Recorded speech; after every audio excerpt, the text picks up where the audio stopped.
Hi, my name is Carrie and I'm 32 years old. A couple of years ago, I went through a divorce. It was a tough experience, but now I feel like I'm in a place where I can talk about it, so here I am. I've always felt like I lived an average life. I wasn't particularly great at anything. I did okay in school, and I was decent at most things I tried, but I never excelled at any of them. You could say I was a jack of all trades, master of none. My looks were pretty average too. I wasn't unattractive, but I wasn't the type to turn heads when I walked into a room. Growing up, I was comfortable with how I looked. I wasn't self-conscious because I'd had a few really handsome boyfriends in high school and college, so my appearance never really bothered me. That all changed when I got into a toxic relationship during my last year of college. At first, my boyfriend seemed nice. I knew he wasn't the one, but I enjoyed his company, so I kept seeing him. As my feelings for him grew, I started ignoring his bad behavior. I was so blinded by love that I didn't realize how much he was hurting my self-esteem. By the time the relationship ended, my confidence was completely shattered. I couldn't even look at myself in the mirror without feeling ugly and breaking down in tears. It took me 5 years after college and leaving that boyfriend to start dating again. The person I began seeing was my now ex-husband, Nick. We met at a bar when I was out celebrating a friend's birthday. I wasn't drinking that night because I didn't like how overly confident I got when I was drunk, and I didn't want to embarrass myself. Nick was the one who approached me. "Hey, how's it going?" he asked. "Oh, hello, I'm good, thank you. How about you?" "I'm just enjoying the vibe here. Mind if I join you? Why are you sitting alone?" I needed a break from all the dancing. We're celebrating a friend's birthday. It looks like they're having a blast. They really are. They're all single, by the way, if you're interested. Why go to them when I'm already talking to the most beautiful girl in the world? You must need glasses if you're talking about me. My eyesight's fine. I could have talked to them, but I chose you. Oh. How about this? Give me your number, and tomorrow when we're sober, we'll grab coffee. I like that idea. We exchanged phone numbers and continued chatting until Nick had to leave for work the next day. I felt a warm rush of happiness. No one had ever approached me like that before. In all my past relationships, I was always the one who started the conversation. Nick slowly began to help me overcome my insecurities. The next day we went for coffee, just as Nick had promised. He made me feel like the most beautiful woman in the world. The first thing he said to me wasn't even a hi or how are you. He looked at me in awe and said, "Wow, you're beautiful." I didn't think I could blush, but Nick made my cheeks turn red so often that it looked like I was wearing blush on purpose. We started meeting regularly after that, and soon we were dating. I felt so loved and appreciated. Whenever I was with Nick, everything seemed perfect. After dating for a year, we moved in together, and after 2 years, Nick proposed to me at the coffee shop where we had our first date. I was so happy that I said yes through tears. Our wedding was a small, intimate event with only our closest friends and family. For me, our relationship felt like a dream come true. Over those 2 years, Nick helped rebuild my confidence. He told me I was the prettiest girl in the world so many times that I started to believe it. He made me fall in love with myself again. That's why what happened later was so shocking and heartbreaking for me. During the first 2 years of our marriage, we focused on our careers. I worked at an accounting firm and earned a good salary. Nothing extraordinary, but enough to support myself. Nick, on the other hand, worked for a big company and earned 1.5 times what I did. He was always striving for more promotions, and I admired that about him. We both agreed to work hard because we wanted to start a family soon. We stuck to our plan, worked hard, and saved up a good amount of money. When we started trying for a baby, I got pregnant within 2 months. Nick and I were overjoyed. I felt like I was living my dream life. I had my dream job, lived in my dream house, was married to my dream man, and was about to have my dream baby. It felt like I had everything I ever wanted. Of course, I was nervous about becoming a parent for the first time. One night, after a tough day at work, Nick and I lay in bed and talked about our fears. "You know, babe, sometimes I get scared thinking about being a mom," I admitted.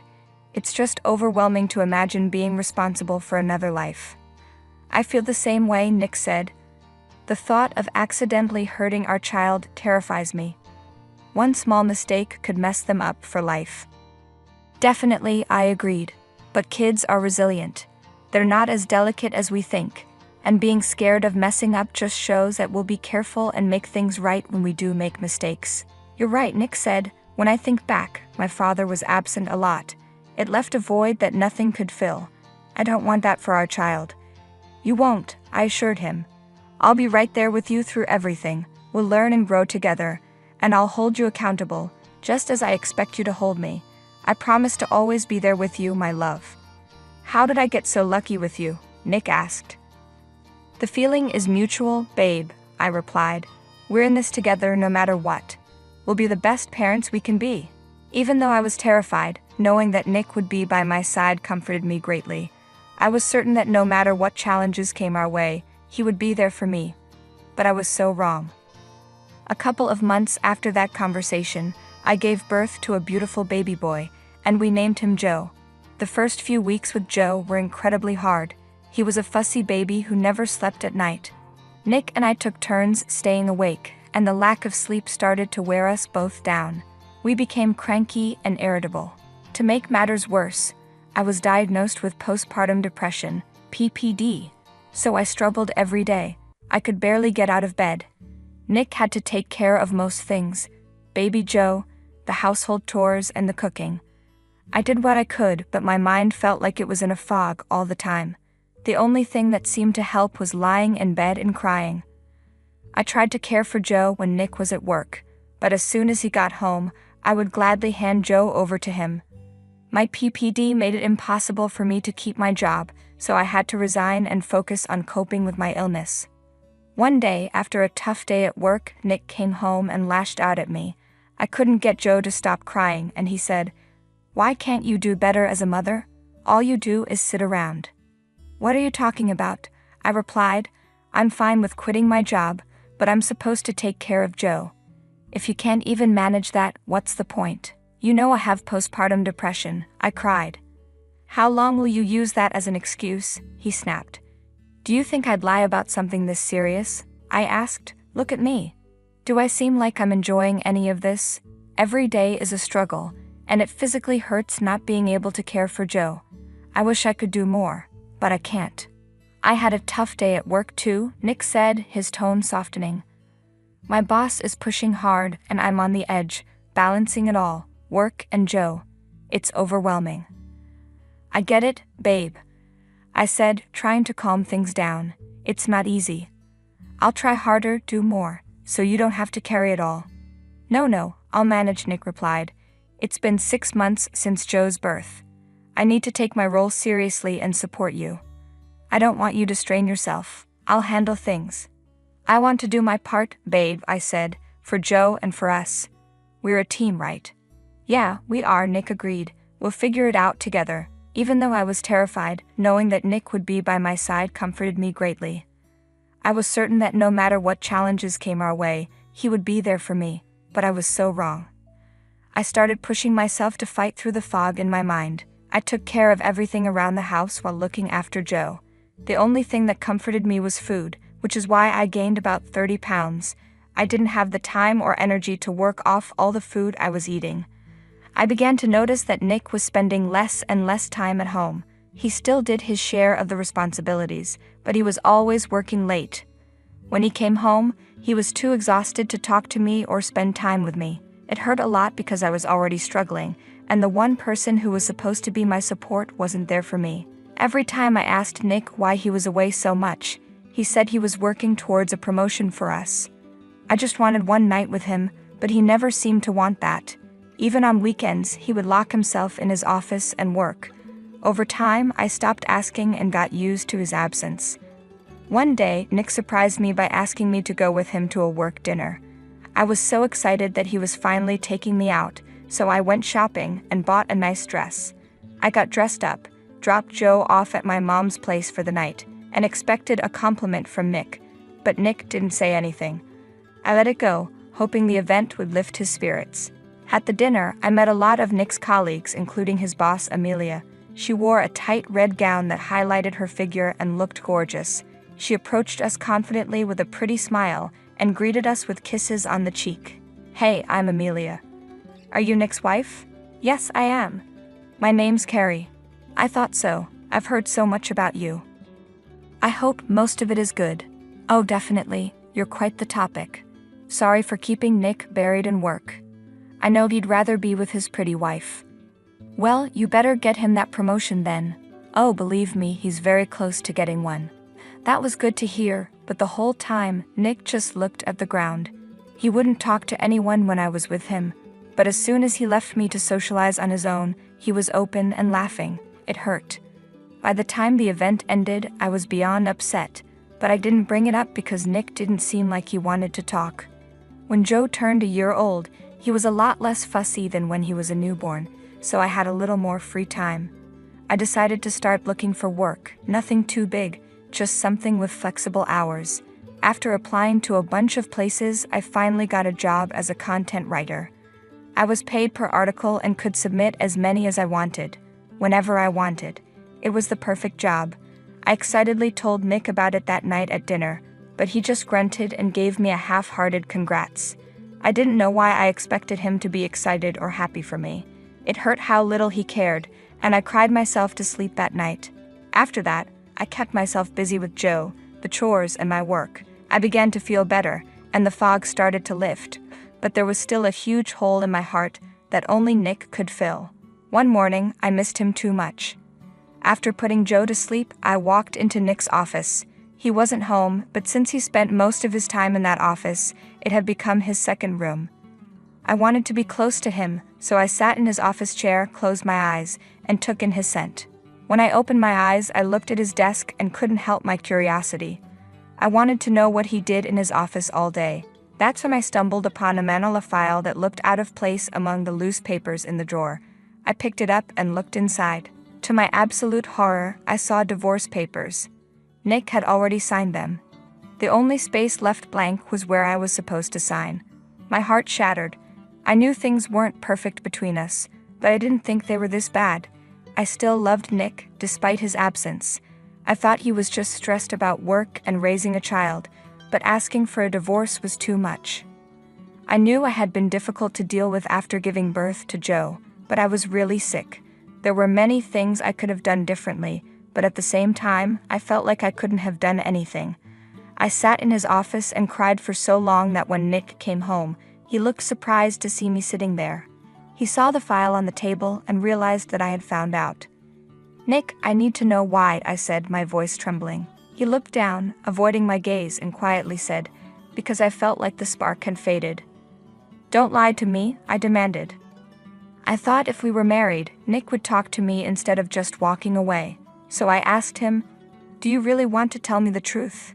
He said, "Yes, for months I've been seeing someone, my boss, Amelia." I was shocked and asked, "How could you?" Nick explained that they spent many late nights at work together, and it just happened.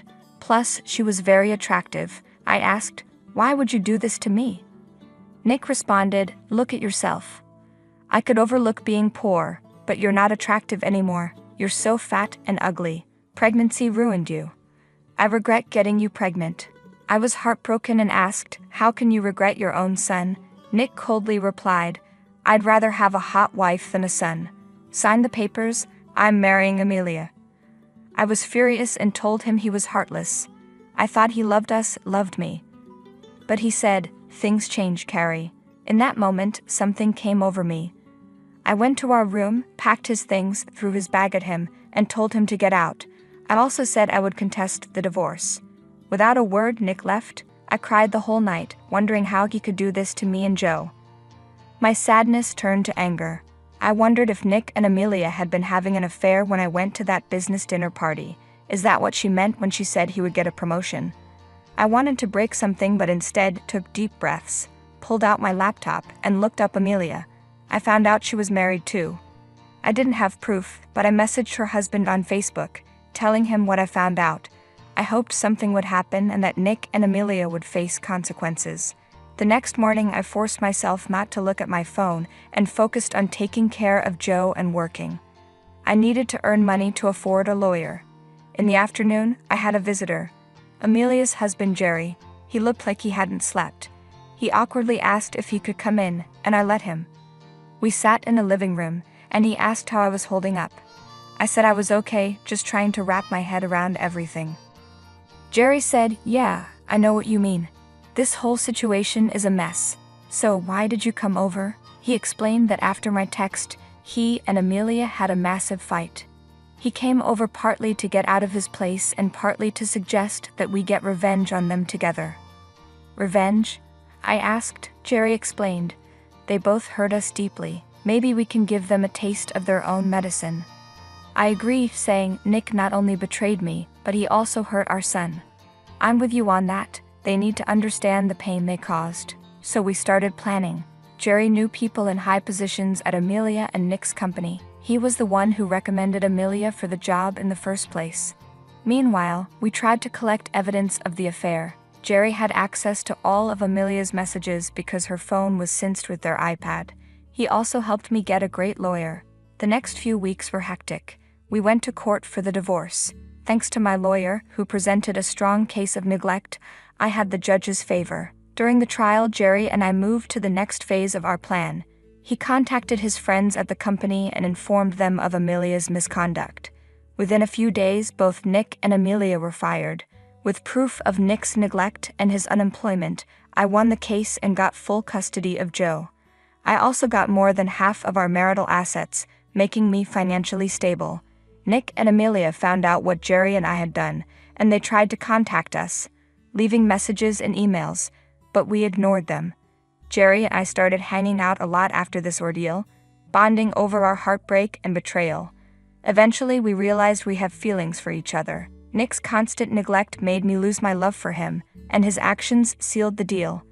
Jerry and I started dating a year after everything happened, and we still are to this day. He's great with Joe and has accepted him as his own son. A year and a half after Jerry and I started dating, Nick reached out to me. He had stopped trying to contact me 2 months after the court hearing since I never replied. He asked if we could meet at a cafe near my place. After discussing it with Jerry, I agreed. When I saw Nick, he looked haggard, like he hadn't been sleeping or eating. I have to admit, it felt satisfying to see him like that. He asked, "What's up?" "Make it quick. Jerry's waiting for me outside." "Jerry? Why is he waiting for you?" he asked. "Oh, we're together," I replied. Nick got angry and said, "You got mad at me for sleeping with my boss, and here you are sleeping with her ex-husband." I calmly explained, "Jerry and I got together after what you and Amelia did. Our relationship was completely over when Jerry and I started dating. It's very different from what you did. Is this why you called me?" Nick looked embarrassed and said, "This is really embarrassing, but Amelia and I are pregnant and we're struggling a lot financially. It's putting a strain on our relationship. Do you think you could help me out a little?" I was shocked and replied, "Are you out of your mind? It's embarrassing that you're asking your ex-wife to lend you money to support your affair partner's baby. You're pathetic, Nick. Never contact me again." I couldn't believe his audacity. I walked out of that cafe with my head held high, feeling beyond satisfied. I had a loving boyfriend, an amazing son, and a good job that paid well, thanks to Jerry. I didn't know what happened to Nick and Amelia, and I didn't care. I was happy with my life and decided to put the past behind me. This whole experience prompted me to reinvent myself, and now I'm a completely different and better person. Thank you for listening to my story. You need to heal your hand quickly, or it will get worse. I didn't understand why my husband George took me on a fishing trip in a rowboat and let me drift away while he filmed me laughing on his phone. I thought maybe he wanted to make up after an argument. But as I drifted alone, scared and cold, I realized his true intentions. Thankfully, a man rescued me, saving my life. My name is Carol, and I'm 38 years old. I live with my husband George, who is 3 years older. We used to work together at the same company, but in different departments. We didn't interact much until George started visiting my department for no reason. Eventually, he asked me out to dinner, surprising me. We grew closer and got married 2 years ago, much to the surprise of everyone, especially my parents. They were overjoyed at our wedding. After living with my parents, George and I decided to get our own place, not too far from my parents' house. I'm home. Welcome back. Dinner is ready. Is that curry I smell? Yes, it is. Let's dig in quickly. Awesome, your curry is the best. I usually take care of the housework because I finish work on time and don't have to do overtime. Even when I lived with my parents, I enjoyed cooking and cleaning, so it's no trouble for me. But on weekends or when George gets off work early, he takes over. Our life as newlyweds was going really well without any problems. But about a year and a half into our marriage, things started to go downhill. One day, while we were eating, George sighed and said, "You're lucky, Carol, not having to work overtime." George is a manager and has been really busy lately, working extra hours. Worried about him, I said, "Well, my job is more routine, but you have so much responsibility because you're trusted, George. That's impressive." But my words seemed to upset him. "What do you mean by that? Don't praise me if you don't understand."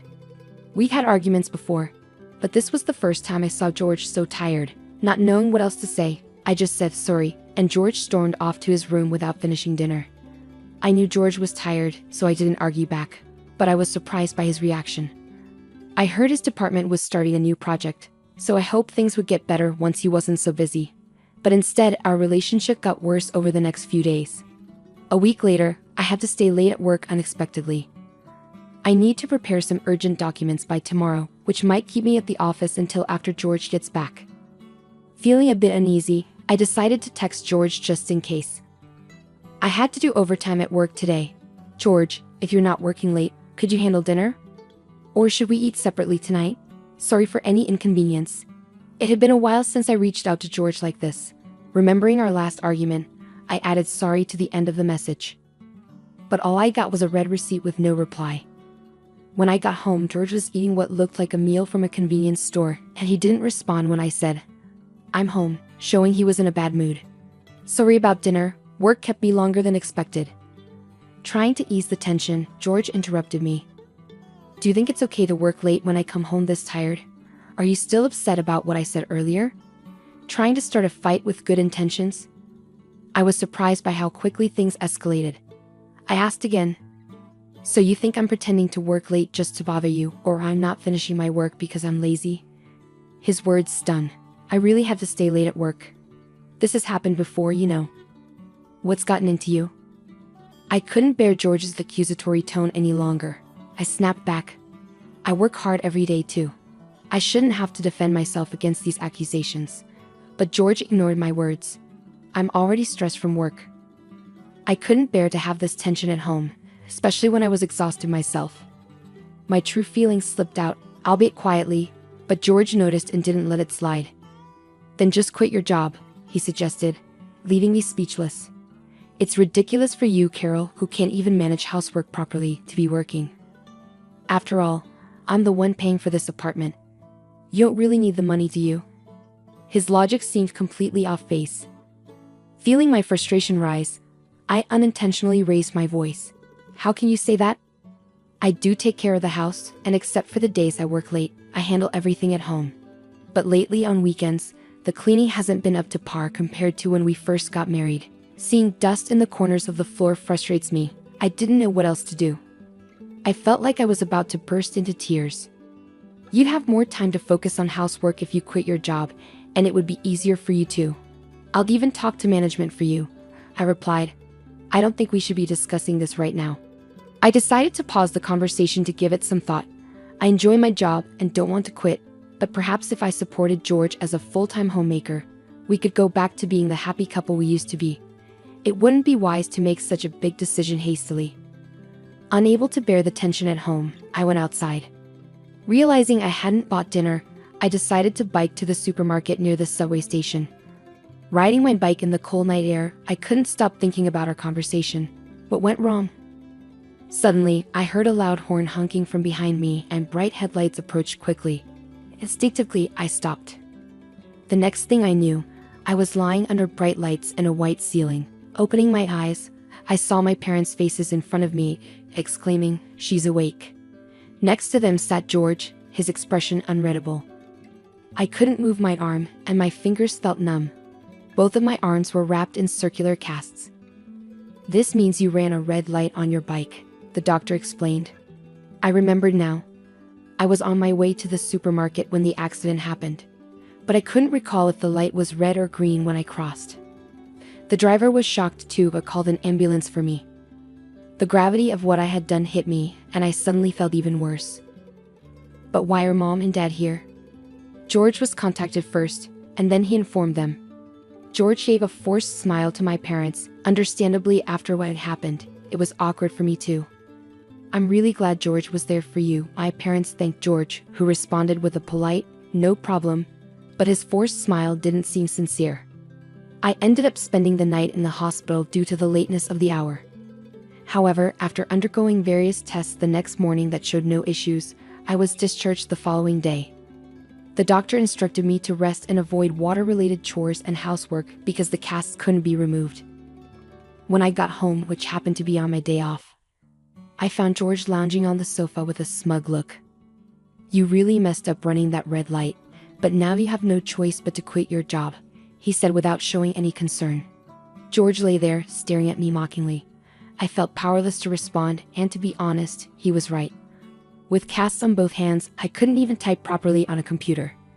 Faced with the decision of taking a long break or quitting altogether, I chose to resign, thinking it might improve my relationship with George. But leaving my job didn't magically fix things between us. Instead, it seemed to make him even more dissatisfied. He'd come home just to criticize me, using it as an outlet for his frustrations. During one of my worst days, George surprisingly suggested, "Why don't we go out together? It's been a while." I was suspicious of his sudden change in behavior, but George seemed to be in a good mood that day, and his overtime seemed to be decreasing. Maybe he was finally feeling less stressed. Perhaps today we could finally patch things up. Feeling more hopeful than I had in a long time, I joined George on an outing. We went to the beach, a place we used to visit together. Here, you can fish in a rowboat, George suggested, pointing to the safe fishing area where beginners could easily fish from rowboats. This spot held special memories for me. Although I had only been here a few times, it was meaningful because George had helped me overcome my fear of the sea by teaching me how to fish. I still remembered the fun times we had here. It's not scary, it's nostalgic, I said to George, who simply replied, yeah. Having a normal conversation without any snark or arguments felt incredibly refreshing and genuinely joyful after so long. After renting a boat, we successfully got on board. "Here, Carol," George said, offering his hand to help me aboard, just like old times. I carefully grasped his hand to get into the boat, being extra cautious since I couldn't use my hands to stabilize myself. Sitting down, I was reminded of our dates before we got married, which made me happy. Now we can finally get back to how we were, I thought, hoping this outing could mend our relationship. I looked at George, who then flashed a mischievous grin and kicked the boat off. "Huh!" I exclaimed, but my voice was drowned out by the sound of the kick. With a sudden jolt, the boat shot out to sea, quickly drifting away from the dock where George stood.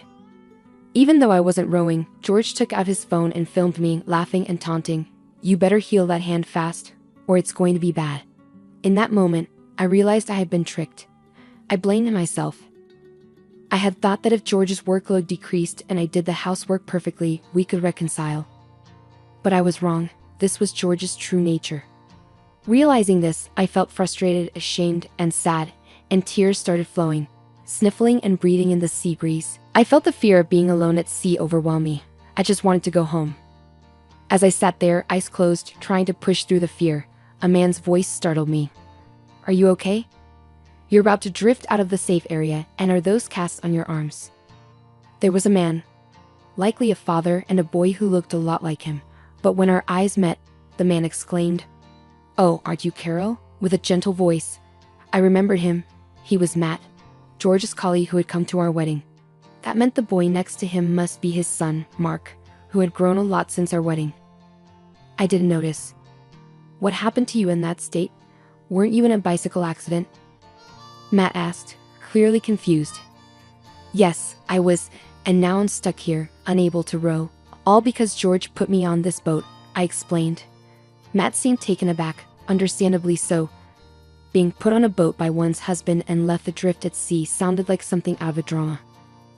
"Let's call for help," Matt said, raising his voice and calling out to the boat rental staff. Thanks to him, I was saved, while Mark played on the beach. Through tears, I told Matt everything about George, how he had treated me, and how I ended up adrift at sea today. Gradually, Matt's face grew pained, and he cried with me. "It must have been hard," he said softly, offering a comforting word. I nodded, tears streaming down my face once again. Then Matt made a suggestion. I've been having my own thoughts about George recently. Would you let me handle it? After our conversation, Matt drove me home in his car. During the ride, Mark talked a lot, providing me with a genuinely enjoyable time for the first time in a while. I dreaded coming home, but it was unavoidable. With trepidation, I opened the front door to find George lounging carelessly in the living room. He smirked at me and said, "Wow, you're back. Always lucky with survival, huh?" Unable to find the energy to respond, I ignored him and went straight to my room to get ready for bed. The next morning, I didn't make breakfast for George and stayed in my room. With my hands in this condition, I couldn't cook properly anyway. But even before the boat incident, I had tried so hard to please George, even buying delicious bread. Now, all those efforts felt pointless to me. I didn't give George much thought throughout the day, and before I knew it, night had fallen. The sound of the front door opening signaled an unusually early return for George. He barged into my room and started yelling abruptly, "Hey. It was you, wasn't it?" Confused, I asked what he meant. George's voice grew louder as he accused me. "Don't play dumb with me. You're the one who told my company. What's going on?" I remained unfazed by his words, replying, "I don't know what you're talking about, but whatever trouble you're having at work doesn't involve me anymore. After all, I'm not even working there anymore." I waved off George's accusations, feeling no need to cater to him anymore. Frustrated, George stormed out of the house. The real shock came 3 days later when George, who hadn't returned home during that time, walked through the front door looking as pale as a ghost. "Carol, what should I do?" he muttered, looking lifeless as he shuffled into the room where I was relaxing. "What happened?" I asked. "I've been fired from my job," he said. "Oh, really?" I replied indifferently, watching as George collapsed to the floor. I had finally made it to manager. Despite his despair, I felt no sympathy for George because I knew this was coming. This was what Matt had hinted at when he said, "Leave it to me," during our conversation by the sea. According to Matt, George's behavior at work had taken a turn for the worse recently. He was mistreating his subordinates, dumping his work on others, falsely claiming overtime, and even harassing a new female employee, among other things. However, there was no solid proof of his actions, leaving them in a difficult situation. Despite being colleagues who were promoted to manager around the same time from different departments, Matt struggled to come to terms with George's behavior. But seeing how upset I was by George's actions, Matt felt compelled to take action. He suggested I check George's computer, suspecting it held evidence of his wrongdoing since George always took his laptop home. Matt couldn't investigate it himself. I knew George's laptop password. After safely returning from the sea, I pretended to go to sleep, waited for George to fall asleep, then checked and extracted the data from his laptop, which I then sent to Matt. I never expected things to unfold so quickly. Matt, the star of the advertising department, had acted swiftly and decisively. Standing up, I went to my drawer and retrieved something specific. Then, speaking slowly, I said, "I'm sorry to bring this up while you're feeling down, but I have something important to say." George looked at me with a puzzled expression, resembling a discarded puppy. After taking a deep breath, I continued, "I want a divorce." I finally voiced my decision, handing him the filled-out divorce papers. George's face shifted from confusion to a mix of anger and sadness as he looked at me. "Why do you want a divorce? Can't you show a little compassion, especially when I'm feeling so low?" he pleaded. His words left me stunned, almost tempted to throw them right back at him. "I'm grateful to you for revealing your true nature, and I've already discussed this with my family," I stated firmly. This wasn't just bravado.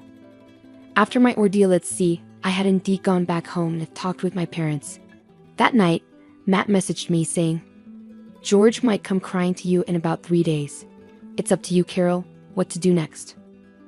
Reflecting on my options, I decided to confide in my parents. I laid everything out for them, holding nothing back, including the terrifying experience of being adrift at sea in a boat I couldn't row. As I recounted the events, the guilt I had been suppressing and the emotions I had bottled up overwhelmed me, and I cried. My parents, who had held George in high regard, were deeply shocked by what I revealed. However, after hearing my story, they apologized for my pain and encouraged me to proceed with the divorce. Though I had been considering it, their support helped solidify my decision. When I shared my decision with George, he paled and eventually broke down, pleading, "Please don't leave me. I can't bear to lose you now." Despite his desperate plea, my resolve remained firm. "You should have realized before putting me on that boat," I told George. He deflated, sitting motionless on the floor. In the past, I might have comforted him, reassuring him that everything would be okay. But now I felt nothing. My love and feelings for George had long been discarded in the sea along with that fishing boat. "The divorce is final.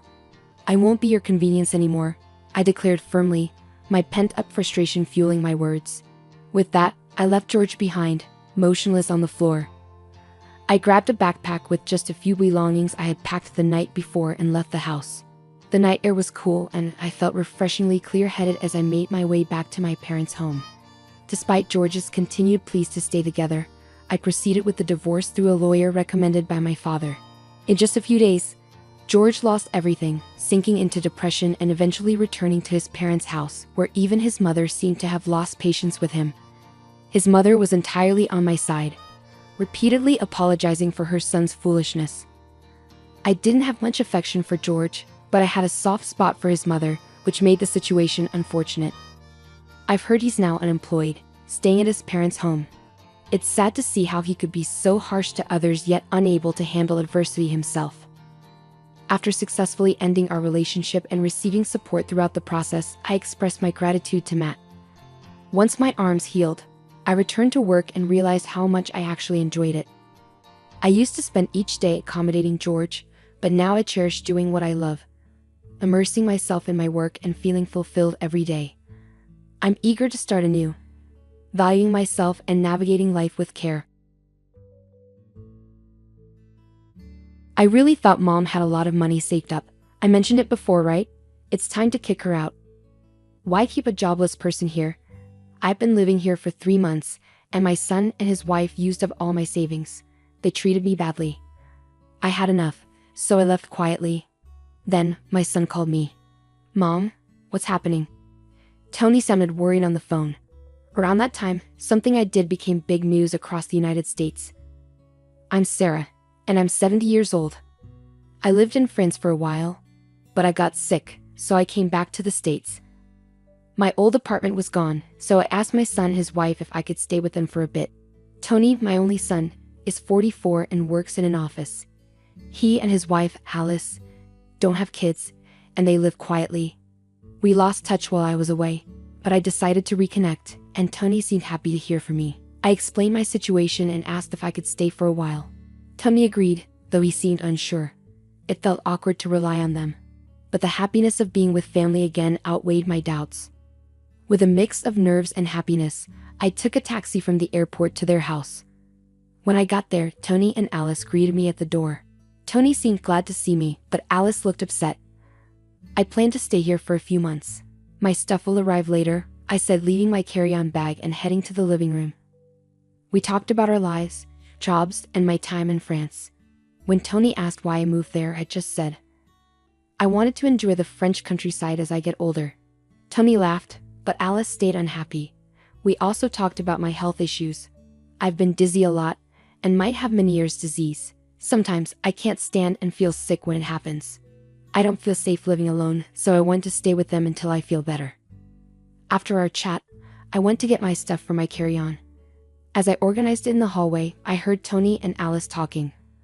Are you serious about letting Sarah stay? I don't want to live with an old woman. She's my mom, Alice said. You're not always home because you work part-time, Tony replied. But what about when we're off work? How long is she staying? I want her gone. Alice insisted. Mom will leave eventually. Let's talk about money tomorrow. Just keep it down, she might hear you, Tony warned. She can't hear us, she's old. Old age brings sharp ears for insults, Alice said. There I was hearing their conversation in the hallway. I felt bad for suddenly staying with Tony and his wife. It must be hard for them, but I'm happy to spend time with them after so long. When Tony was young, I raised him alone after my husband died. We didn't have much, and Tony faced difficulties with his health. This doesn't make up for that, but I came here to apologize and show gratitude. It's a shame I'm not welcome, but they have their own lives. I went to the guest room they gave me, trying to calm my anxious heart. The next morning, Tony went to work, leaving just Alice and me at home. While I was doing some crafting in the living room, Alice came up to me. Hey Sarah, can you clean up this mess? I looked around and saw fabric scraps and threads scattered about. Oh, I'm sorry. I'll clean it up. Do you want to see what I'm making? I showed her the small pouch I was sewing with a little green turtle design. It's a turtle pouch. I love turtles, so I make crafts with turtle themes. It even has a zipper on its shell, I explained. That's nice, Sarah, but you can't stay here all day. Find somewhere else to go when I'm not working. You're in the way, Alice said, cutting me off, clearly uninterested. But I get dizzy if I go outside too much, I protested.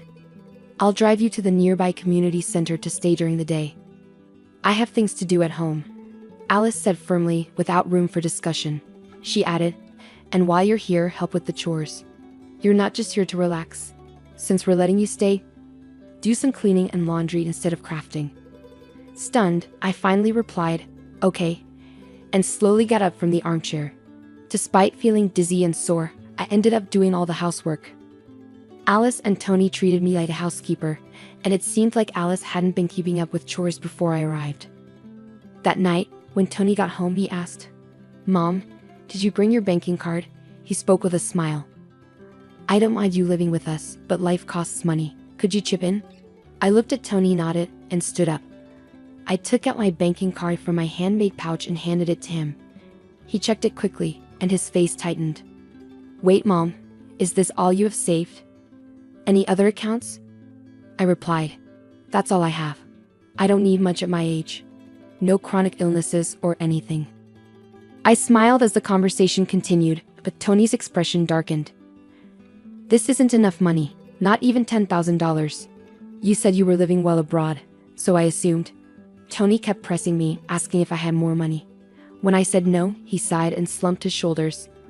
Okay, I'll hold on to this cash for now. I'm doing you a favor by letting you live here, so this is the least you could do. After getting my account password, Tony took my bank and debit cards and left the room. That night, lying in bed, I could hear Tony muttering through the wall that separated our rooms. This is disappointing. I thought Mom was wealthy. Our household is actually struggling financially. We shouldn't have let her stay. We gain nothing from having her here. They sounded confident, talking openly in the next room. Maybe they wanted me to hear them. In my cold bed, I fought back tears of loneliness and sadness. The next day, since Alice had a day off, she drove me to the local community center. When I opened my bag to continue my crafting, I realized I forgot the fabric I needed at home. I hesitated to ask Alice to go back and get it. Luckily, my dizziness wasn't too bad that day, so I decided to walk home to fetch it since I knew the area well. As I approached the house, I glanced through the window and saw Alice with a man I didn't recognize. They seemed very close, and I hesitated outside for a moment before deciding not to interrupt them. It dawned on me that maybe they wanted me out so I wouldn't interfere with whatever was going on between them. Back at the community center, thoughts of Alice and the man kept swirling in my mind, so I decided to call someone for advice. From then on, I avoided bringing up the situation and continued interacting with Tony and his wife as usual. However, whenever I left the house, I made sure to leave a red turtle pouch conspicuously on the living room side table. 3 months had gone by since I moved in with Tony's family. By then, I had essentially become the household's maid. When I was home, I had to do endless chores, and when Alice was around, I was sent off to the community center. Most of my savings had been drained by Tony, who had a gambling addiction. He spent most of his free time on lotteries and slots, likely stemming from financial hardships he faced as a child. At first, I tried to talk to him about it, but it always ended in anger. After enduring 3 months of hardship, I reached my breaking point. One night before a long weekend, I decided to address something I've been pondering. Tony, Alice, I want to thank you for letting me stay with you. Tony, I know I caused difficulties for you when you were young due to our financial situation. I apologize for any trouble I caused, but I'm grateful. I presented a homemade turtle pouch from the table. It was green with a zipper on the shell. This is a token of my appreciation to both of you. I hope you'll accept it. To my surprise, neither Tony nor Alice showed any interest in my handmade gift. Mom, enough of that. Can't we access some funds from your French account or something? Tony suggested. I already told you, there's no more money. Look, I put a lot of effort into making this. Can't you accept it as a gesture of love? Remember how happy you used to be when I filled the shell with candy and a bit of pocket money? Tony's irritation grew. I'm not a child anymore. I don't find joy in receiving something like this, Sarah. How much longer do you plan to depend on us? Frankly, it's irritating. Tony and his wife exchanged a cold look, appearing desperate. I asked Tony, do you remember Joe? He helped us out in that old apartment we lived in. What? I don't remember.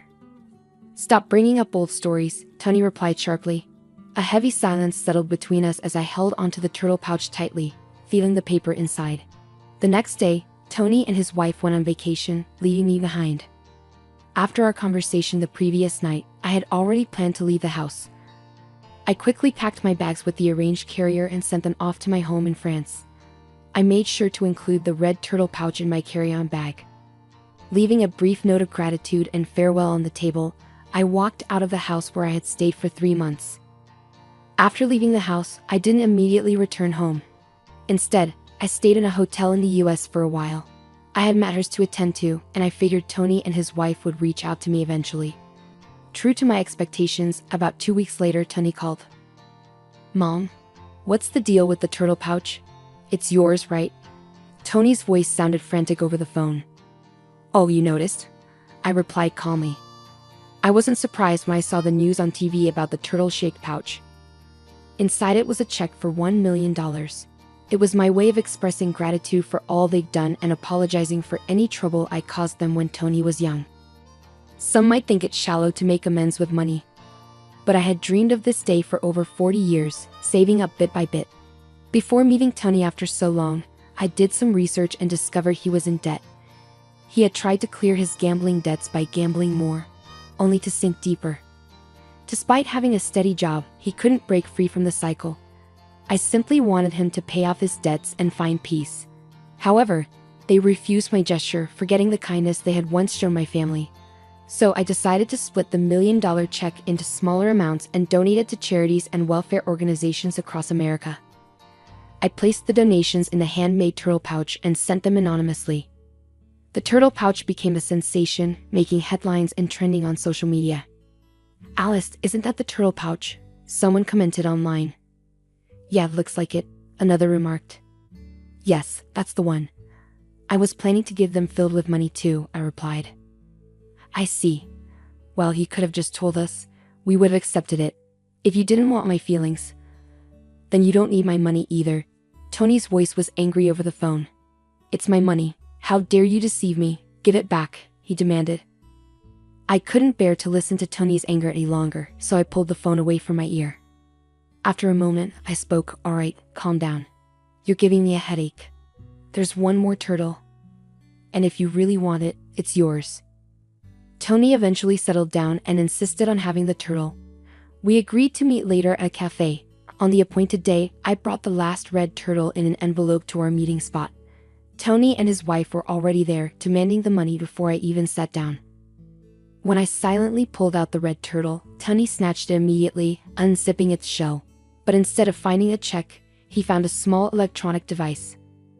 What the heck is this? Tony was confused. He found a tiny button and pressed it. A voice started playing, and Alice, standing next to Tony, turned pale. Seated next to Tony, Alice's expression changed as she heard a voice recording. It was her own, speaking warmly with another man who wasn't Tony. What is this? Why? What's happening? Alice seemed to finally understand that it was a recording of her having an affair at home. She tried to grab the recorder from Tony's hand, but he held on tight. While they struggled, I opened the envelope. I brought out several pictures and laid them on the table, showing Alice cheating with another man at home. Faced with undeniable evidence, Alice was flustered and kept asking, why? Why? Tony picked up the photos one by one, studying them closely. Something didn't feel right since I arrived at your house. A friend suggested I hire someone to find out, and even offered to cover the costs. Why would you do this? What's wrong with you?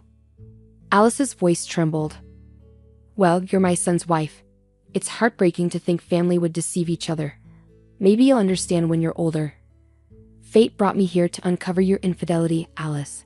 Have you been lying to me this whole time? Tony's disappointment was evident in his voice. Tony, when did this start? You have secrets too. If you're saying she cheated, You need to admit your mistakes, Alice argued. I never cheated, but what about the money you owe? Tony went quiet, and Alice took her turn to speak. What about you spending all your money on gambling? I only use the money I earn, and you have a part-time job, so you should have some savings, Alice replied. As I listened to their argument, it was obvious this couple had been holding on somehow until now. Both of you are broke. Tony, you owe $40,000. Alice, you've been giving all your earnings to your other person. I had someone check your finances too, I'd interrupted. Both Tony and Alice were really surprised, and they started yelling at each other. I was stunned when I found out about the investigation results. This couple was really close to running out of money. Listen, if we get Mom's money, we can pay off the debt. So just give it to us already, Tony insisted. I already gave away all the money. The only thing left is this red turtle statue, I clarified. He spent all my savings on gambling, remember? Tony accused Alice. What? No way. All of it? Alice's eyes widened in shock. In a fit of anger, Tony lunged at me across the table. Other people in the cafe started paying attention, and the staff rushed over. The $1 million was supposed to be mine. It's mine. Give it back, Tony shouted. Soon, the police had to be called to calm Tony down. After they talked to him, they kindly escorted me back to my hotel because I was worried about Tony's aggressive behavior. A week later, Tony and Alice's relationship had fallen apart completely because of the affair and money problems. They got divorced. Tony, now single, got even more caught up in gambling and debt. He was caught trying to steal money from his job and was fired. To make things worse, his angry outburst in the cafe was recorded and shared on social media, making it hard for him to find another job. Unable to face the embarrassment, Tony cut off all contact and disappeared. After the divorce, Alice didn't have anyone to depend on, so she moved into an old public housing unit and lived alone. Just as I was about to make a donation to help rescue turtles, a post I made online joking about my own turtle went viral. Alice started experiencing harassment and stalking because of it, which eventually spread to her part-time job and got her fired. Even the man she was having an affair with got tired of her and left. Now she doesn't have any income and is relying on temporary assistance for needy families. After that, I went back to my home in France. Once I finished unpacking in my apartment, I changed into a dress smoothly. While I was going over some work documents, I heard a noise at the door. It seemed Joe, my roommate, had come back home. Hey, Madam President. Welcome back. How was your trip to America? Joe greeted me with a smile as he hung up his coat and put down his bags. Hey Joe, I'm back, and look, I brought back so many souvenirs, I said excitedly. Wow, all my favorites. Thanks. I'll bring some to the storytelling event at the community center tomorrow, Joe said happily. Joe carefully examined each souvenir on the table, his face glowing with delight. After we both got back on our feet, Joe and his wife moved away for work. Years later, we unexpectedly met in the city, and I started helping with a support program for people in need that Joe had started. By then, Joe's wife had passed away, and we began working together as partners in both business and life. I've been leading the organization since Joe retired a few years ago. What began as a small initiative by Joe and his late wife has grown into a large international organization over the past 30 years. Currently, our focus is on helping single moms raise their children. A few years ago, we moved to France to study their advanced support systems. While we've become well known in France, we're still not widely recognized in America. I plan to expand our activities there soon and wanted to spend some time with Tony and his family just as a mother before they found out about my work. In the end, I couldn't get them to understand how I felt, but that's their decision. Even though it was brief, I was happy to spend time together as a family. Now at 70 years old, I believe age is just a number. There's still so much I want and need to accomplish. I straightened my back in my dress and began pondering my upcoming international speech for tomorrow. See, it's clear now. All the money goes to your brother, as stated in the will. No need to doubt it, said the person in charge of the will. What? Are we really allowed to take all this money? My husband asked, looking at me and my happy sister-in-law. The will says that my brother gets the whole $100 million inheritance from our father. I feel really sad reading it. Does this mean I've lost everything and have to stay with this terrible man forever? But then, my brother says one thing that changes everything. My name is Catherine. I'm 55 years old, and I'm a housewife. My husband's name is Robert, and we've been together without any children. Robert is what you might call a typical male chauvinist. Ever since we got married, he's been in charge, and I haven't been able to speak up or share my opinions. Robert is 10 years older than me. He doesn't treat me with any respect. I feel like I'm his servant, always doing household chores. And if I do something he doesn't like, he's quick to criticize me. He even blames me for us not having children, which makes me cry almost every day. I've thought about divorcing him, but I don't want to worry my family, and I don't have the money to support myself. So I've been enduring his mistreatment and trying to stay strong despite his hurtful words. The only person who gave me any emotional support was my father. My father used to be a successful businessman. He built a company from nothing and turned it into a big company. Even though he worked a lot, he cared for my brother and me in his own way. But after my mother died in a car accident shortly after I got married, my father threw himself into work even more, maybe to distract himself from the loneliness. It was clear that my father's excessive work had taken a toll on him. He had a stroke and had to go to the hospital. Thankfully, his life wasn't in danger, but he was paralyzed on his left side. This was the cost of pushing himself too hard for so long.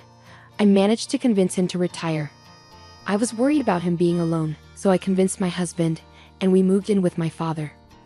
Once he stopped working, my father seemed to age quickly. He started showing signs of dementia and soon became bedridden and needed constant care. Taking care of my father on top of everything else was overwhelming. I had to handle the housework, look after my husband, and now take care of my father, who had dementia. Sometimes he would be quiet, but other times he would yell and move around a lot, especially at night, or he would wander off. I was always tired from lack of sleep, stress, and the constant work. But sometimes my father would have moments of clarity, and we could talk peacefully like we used to. He would often thank me and sadly smile, saying, "I want to leave you with as much as I can." After 3 years of taking care of my father, he passed away. While I felt relief from the burden of caring for him, losing my father, who was my only emotional support, left me feeling incredibly lonely and sad. My only hope now was my father's inheritance. The inheritance amounted to $100 million, which would be split evenly between my brother and me, making it $50 million for each of us. With that much money, I could finally escape from my awful husband. It was my only chance for a better life. A few days later, my husband Robert and our eldest son's wife Naomi called me to discuss the inheritance. My brother, Naomi's husband, had been working overseas for a while. He came back for the funeral but had just left again yesterday, so Naomi was there in his place. "We found your dad's will in the back of a drawer. Luckily, it wasn't sealed. So let's take a look at it right away," Naomi said. "A will? I didn't know there was one. I was taking care of my father every day, but I never saw him writing a will. It bothered me that my husband, who didn't care much for my father, knew about it." I felt uneasy and had a bad feeling, Catherine thought. "Let's read it," Robert suggested. "All of my assets will be inherited by my eldest son Ken, dated April 1st, John Smith," Naomi read aloud. "That's it?" Catherine couldn't believe what she was hearing. She always thought her father's estate would be split equally between her and her brother. It was hard to believe that all of her father's $100 million estate would go only to her brother. "Well, hold on a second. That doesn't make sense. Why would it be like that?" Catherine questioned. My husband handed me the will and urged me to look at myself as I started to panic. Sure enough, it was written in the will, with my father's signature. I immediately suspected that the will might be fake. My father had always been fair to both my brother and me, and he wouldn't have favored just one of us. But could my kind and honest brother really keep all the inheritance for himself? As I pondered this, my brother's wife burst into laughter. "Wow, we get to keep all of his money. It feels a bit wrong, but if that's what he wanted, we have to respect it, right?" she said. I couldn't accept this at all. As I held the will silently, both my husband and my brother's wife glared at me. "Hey, are you doubting this? If so, you can bring in a handwriting expert or something. Just because it's inconvenient for you doesn't mean you can start doubting it. You really have a bad attitude," my husband scolded. "I'll do that," Catherine murmured quietly, deciding to have the will checked by an expert. To my surprise, The results show that the will was undoubtedly written by my father himself. I was disappointed and fell into despair, thinking about the past. I had spent my life taking care of my husband and my father, enduring my husband's anger and hurtful words. It was painful, but the time I spent with my father was happy. I believe he cared for me too. The thought that my beloved father didn't care about me was more shocking and unbearable than not receiving the inheritance. I might have to leave this familiar house and land because they are part of my father's estate. My hope of divorcing my husband also seemed impossible now. When I told my husband about the appraisal result of the will at home over the weekend, he sneered at me with a self-righteous face. "That settles it. All the inheritance goes to your brother. Don't go meddling in things anymore. The will was real. Always doubting, you worthless wife," he said, leaving the house after saying those words. Lately, my husband has been spending a lot of time away from home. He comes home from work very late, and he's often not home on weekends like this. I found it suspicious, but I tried to avoid seeing my husband as much as possible. Surprisingly, I felt relieved. Despite my husband's objections, I wanted to talk to my brother directly about the inheritance. Even though he worked overseas and was always busy, he was a kind and dependable person. I made sure beforehand that he wasn't too busy, then I gave him a call. After exchanging some brief greetings, my brother once again apologized for leaving the care of our father entirely to me and thanked me for handling the funeral and various procedures. "Don't worry about it. By the way, Robert, about Dad's inheritance, was it always decided that you would be the sole heir?" I tried to ask casually. It was hard to bear the thought that maybe I wasn't loved by my father, but I wanted to discuss it properly. "Huh? What do you mean?" "All of the inheritance goes to me," my brother sounded surprised. I thought Naomi had told him, but it seems he was hearing about it for the first time. But the will was genuine, so the result wouldn't change. I explained the situation to my brother. "I see. So the handwriting on the will is definitely Dad's, and that's all it said, huh? Got it. I'll need some time to think this through. I'll get back to you. I'll also make sure Naomi doesn't do anything until I've made a decision," my brother said before ending the call. I waited patiently for my brother's next move, feeling both intrigued and hopeful. A few days later, my brother contacted me again. He suggested that I look into Naomi's suspicious activities by hiring a private investigator. He also advised me to claim my rightful share from him. This legitimate share is the minimum amount of inheritance guaranteed to a family member, based on their position in the family. In my case, I could claim a portion from my father's $25 million inheritance. Even though the will said all the inheritance should go to my brother, this legal provision would still entitle me to inherit $25 million. However, my husband and my brother's wife were not happy with my decision. "The decision has already been made. Don't mess it up now," they protested. But there was more to my brother's advice. "I'm not asking for the $25 million. All I want is this house filled with memories of our father in the land. The total estate is worth $100 million, but the real estate property is only worth $10 million. I'll give up all the rest of the inheritance to my brother."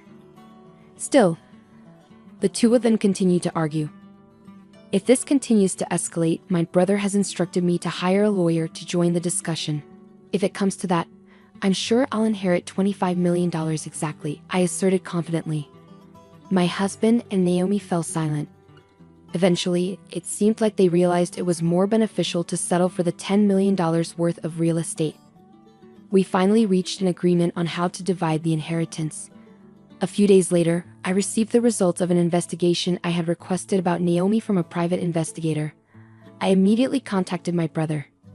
After many ups and downs, we successfully completed the process of inheriting our father's estate. My brother Ken rushed from abroad to help during the process. I inherited the family home and land, valued at $10 million. My brother inherited the rest of the estate, which amounted to $90 million. Naomi and my husband seemed pleased with how things were going as they had hoped. After finishing the inheritance process, the four of us left the law office and went back to our father's house. While enjoying a cup of tea in the living room, my brother spoke up, placing his smartphone on the table. "Great job, everyone. Now that we successfully inherited Dad's estate, there's something I want to discuss," he said with a smile. With that, he took out a document from his pocket and laid it out on the table. The expressions on my husband's and Naomi's faces turned pale as they read the contents. The document was titled, "It's a Will." At the end of it, there was my father's signature and stamp, dating back about 5 years ago. This is a will that Dad gave to me when he was still working.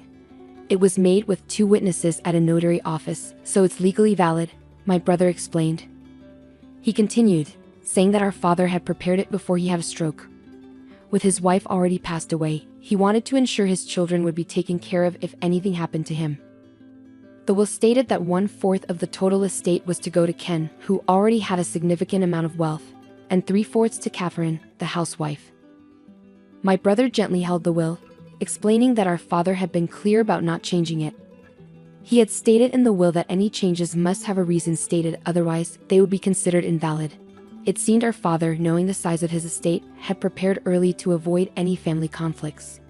He was really pushing himself at work. I think he was considering all sorts of things like what would happen if he fell gravely ill or became senile. My brother said, his hand caressing the will. The will also contained a heartfelt addendum. "I hope that there will be no conflicts over the inheritance and that the family will continue to live happily together." It was filled with our father's warm wishes for the family. Learning that I was loved by my father just as much as my brother touched me deeply, and my heart swelled with emotion. However, my husband and Naomi beside me grew pale. "So, if you're going to change this will, the reason has to be stated, or it's all null and void. Even if it's in my dad's handwriting, maybe he was forced to write it when he was in a delirious state due to dementia." My husband suddenly slammed the table with a fierce expression. He glared at my brother and growled, "Hey Ken, do you have any proof? Are you calling me a criminal?" "I never said you forged the will, did I, Robert?" My brother replied calmly, then glanced at his wife Naomi sitting next to him. Naomi remained silent, which struck me as odd. Naomi had informed me about our father's passing, and I had attended the funeral. However, after returning abroad, I hadn't been informed about anything regarding the inheritance despite it involving me. My brother seemed to be looking to his wife Naomi for some reason, but she still said nothing. "Stop your arguing. The inheritance is already decided. The $90 million is ours. It doesn't matter what you say now," my husband shouted back. "What do you mean by ours? I'm the one who inherited it," my brother countered calmly. "Shut up," my husband snapped. The conversation was going in circles. "I'm not sure what you mean, but the $90 million I inherited is just worthless paper," my brother said calmly. "What?" my husband exclaimed, surprised. My brother explained patiently. "Our father's estate was valued at $100 million. Apart from the real estate, all the assets were stocks in our father's company. When our father was in charge, the company was doing well, and the stocks were valuable. But after he stepped down, the company started losing money, and it looked like it might go bankrupt. In the 3 years before he died, the stocks that were once worth over $90 million became practically worthless." But that can't be true, can it?" my husband stammered. "It's the truth. I inherited knowing that. I plan on restructuring my father's company, and since it didn't involve you, I didn't tell you," my brother explained. My husband seemed shaken and muttered to himself. He couldn't seem to accept the reality of the situation. That's when Naomi finally spoke up for the first time. "Hold on, wait a minute. What are you saying? Are you saying I inherited worthless stocks while Catherine got $10 million?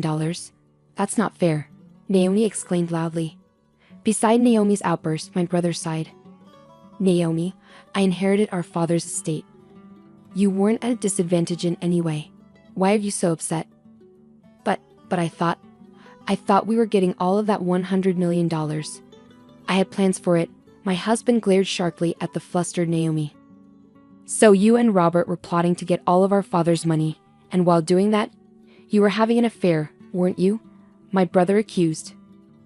Naomi and my husband remained silent, frozen in place. "Why?"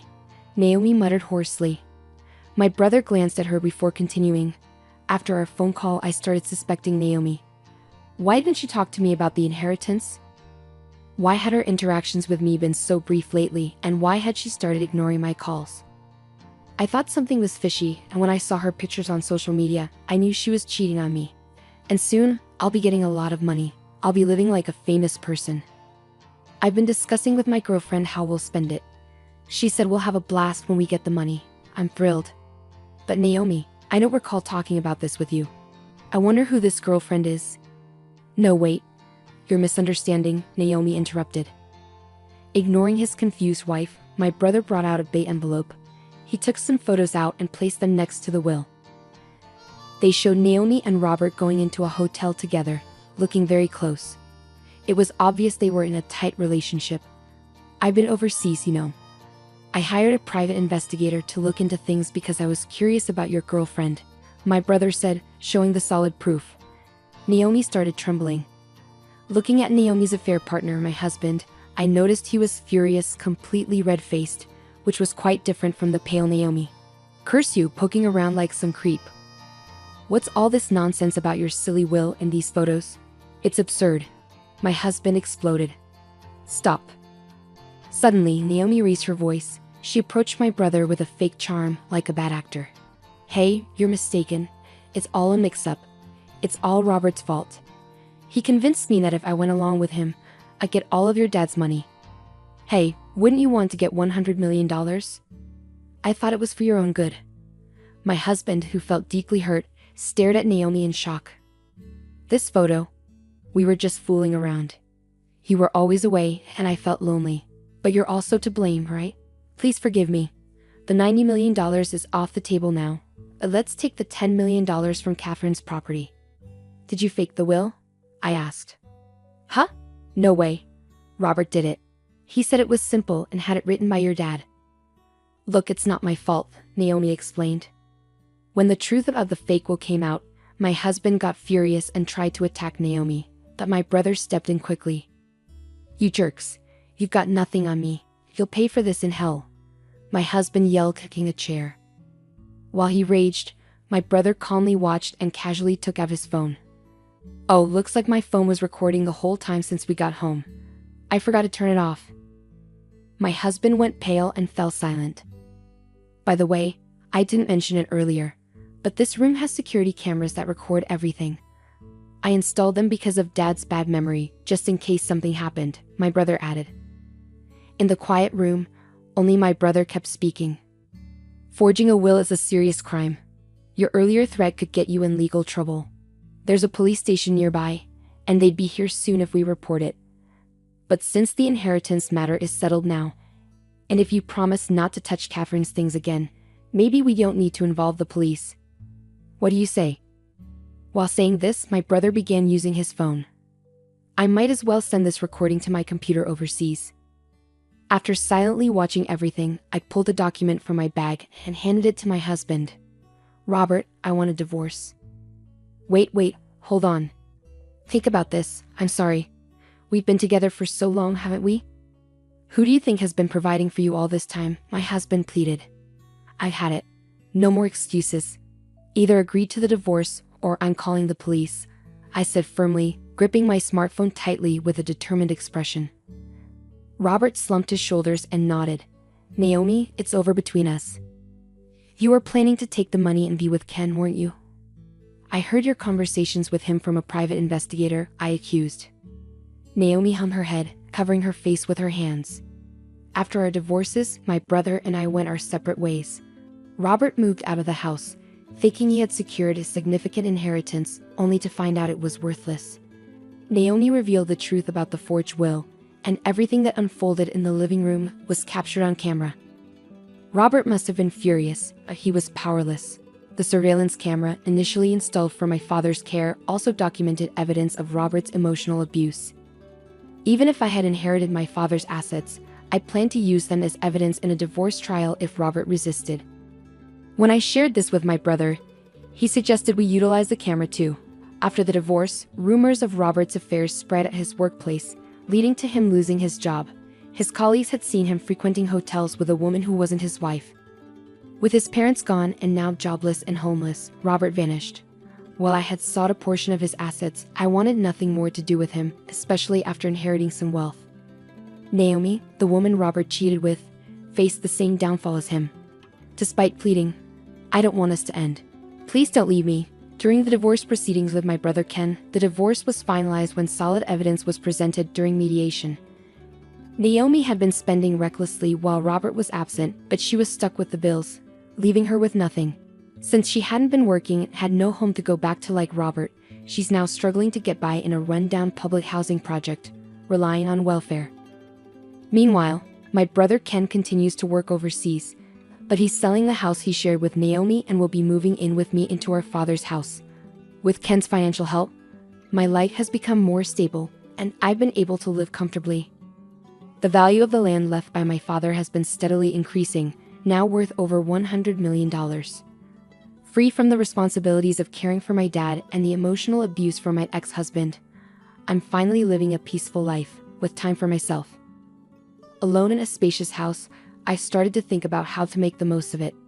Around that time, I watched a TV show about foreign exchange students staying with host families, and it gave me an idea. I decided to open up my spare rooms for rent. I offer affordable rooms to college and exchange students, and now my house is bustling with life. We share meals, play games, and help each other with schoolwork. It feels like we're one big happy family. On days when I have some free time, I enjoy reading books at the local library. Since I don't have kids of my own, and my marriage had drifted apart, I used to worry about being lonely after losing my father. But now, my days are filled with energy and joy. Even at my age, it's fulfilling to connect with young people and give back to the community in my own small way. There were times when life seemed too hard to handle, but now I have my brother, my roommates, and the people in my neighborhood to share life with.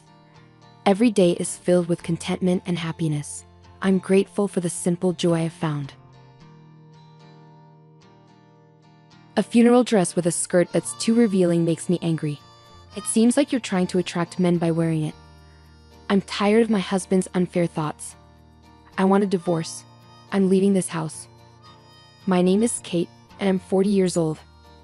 I love chocolate a lot and often end up eating a whole family-sized bar by myself without realizing it. I used to fight with my sister over chocolate when we were younger. Looking back, I wasn't always a mature big sister, but I've seen adults who act even less mature than I did when I was 25. Back then, I had just married my husband, Kevin, who worked at a bank. We met through a friend and got married after about 6 months of dating. Everyone thought I had a perfect life. But things changed after we got married. Every day, when Kevin came home from work, I would greet him and ask about dinner. If it wasn't ready, he'd get upset. So, I made sure to come home before him, cook dinner, and clean up. It was a bit annoying, but Kevin's good salary allowed us to live in a nice house and have a comfortable life. I thought it was normal to have little arguments in a marriage, so I didn't pay much attention to it. But Kevin's behavior kept getting worse. Despite being married, I still visited my parents often, especially to see my 14-year-old sister who was much younger than me. Since our parents worked a lot, I felt like I raised her most of the time. It wasn't because my parents ignored her, but because I loved her so much and wanted to take care of her. My sister was often sick and had to stay in the hospital. Sometimes the doctors would say she might not make it through the night. Thinking about losing her made me love her even more. That's why even after I got married, I continued to visit my sister when she was out of school. But my husband didn't like it. He would say things like, "Who is more important, me or your sister?" When a woman gets married, she should focus on her husband's family. My mother never acted like this. "You're not doing your duty as a wife." He'd go on like this for almost an hour. None of my friends were married at the time, so when I talked to a senior coworker about my husband, she said, "It's your responsibility. When you're married, you have to prioritize your husband." I thought that's how it was supposed to be. Looking back, I realized I was naive. But even then, I couldn't imagine not seeing my sister. My sister's health was getting worse, and she was in the hospital again, only allowed short visits in a sterile room. It's natural for a family to want to be together in times like these. Sometimes, I'd even take a day off from work to go see her, and I started going to the hospital even on days when my husband was off.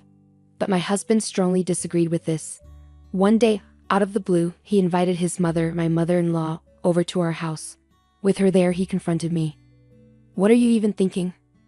I work hard to take care of our home, and you can't even do that properly.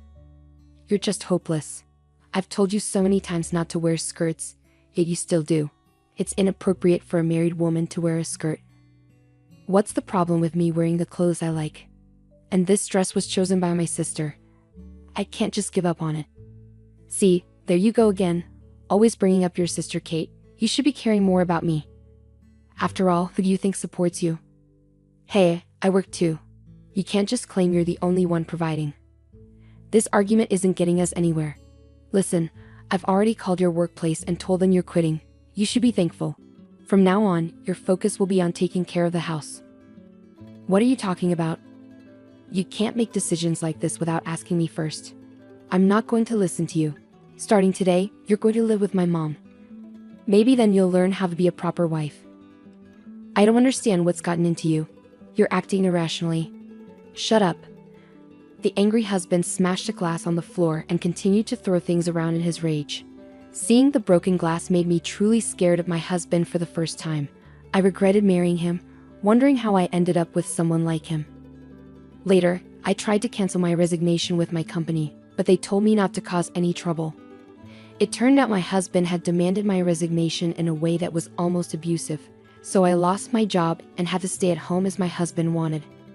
When I told him I quit my job as he wished, he apologized with a smile, saying he might have gone too far. But after seeing his true nature, I couldn't trust his apology. The next day, my husband surprised me by bringing home a group of his coworkers. He proudly introduced me, saying, "I wanted to show off my lovely wife," and his colleagues joined in, praising my appearance. Then, out of the blue, he declared, "My wife is an amazing cook. You have to taste her food before you leave." I panicked, realizing we didn't have enough food for everyone. "It's fine, just make something simple." "I don't want you to stress out," he reassured me. "I can go shopping if we need more ingredients," one of his female coworkers offered. "Your husband really cares about you. I'm jealous," he added. "No, he's just good at putting on a show. If he really cared, he wouldn't have brought his coworkers home after a big fight yesterday."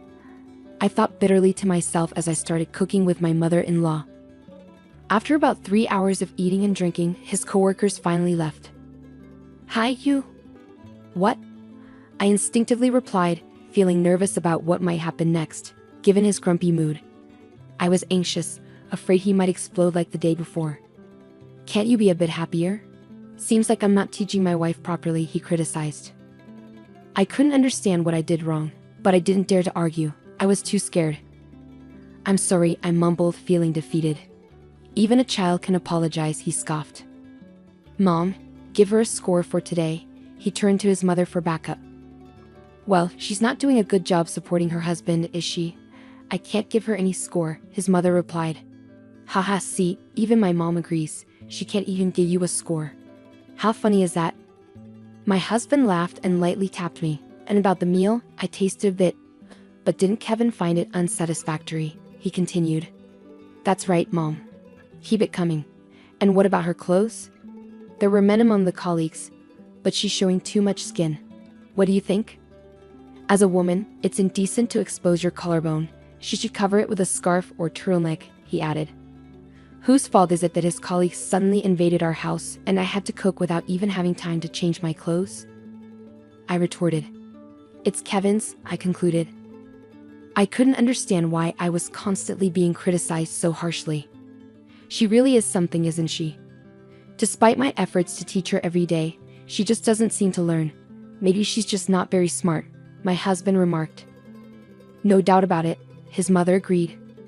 That day, I endured a lecture for nearly 2 hours. By the time I finally got a chance to take a bath and go to sleep, it was almost 4 a.m. I had to wake up soon to prepare my husband's lunchbox, so I decided to skip sleep altogether. Despite everything, my husband continued to try to teach me a lesson, especially when I kept visiting my younger sister. About a month and a half later, I received the heartbreaking news of my sister's passing. "I wished it was a lie," I murmured, desperately hoping that my mother's announcement of my sister's passing was just a cruel joke. I had been warned countless times about my sister's critical condition, and I had even shared what I thought would be my last moments with her. I thought I was prepared, but my heart couldn't accept the reality.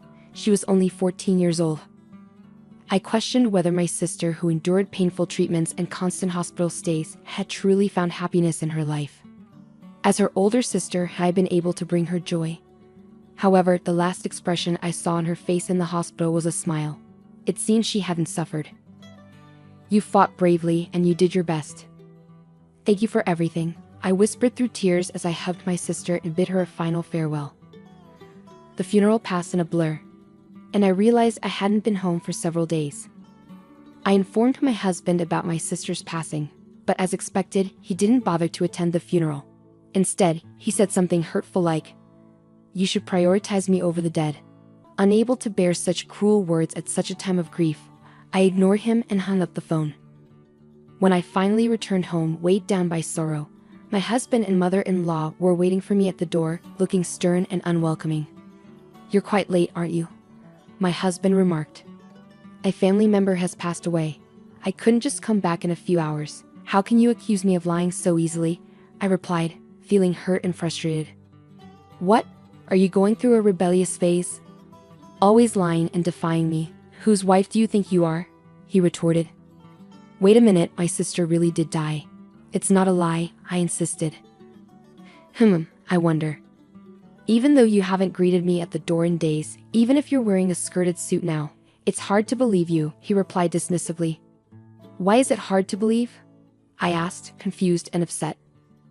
"If you truly love your husband, you should be able to do it. It's your duty as a wife to welcome your husband home." My husband scolded me, accusing me of being incompetent, and don't even think about denying it. "Are you having an affair?" "What? No matter how many times I tell you," he dressed provocatively, "and the other day you were flirting with my colleague. You're just interested in other men, aren't you? What a disgraceful woman," he continued, hurling hurtful accusations at me. "What the heck?"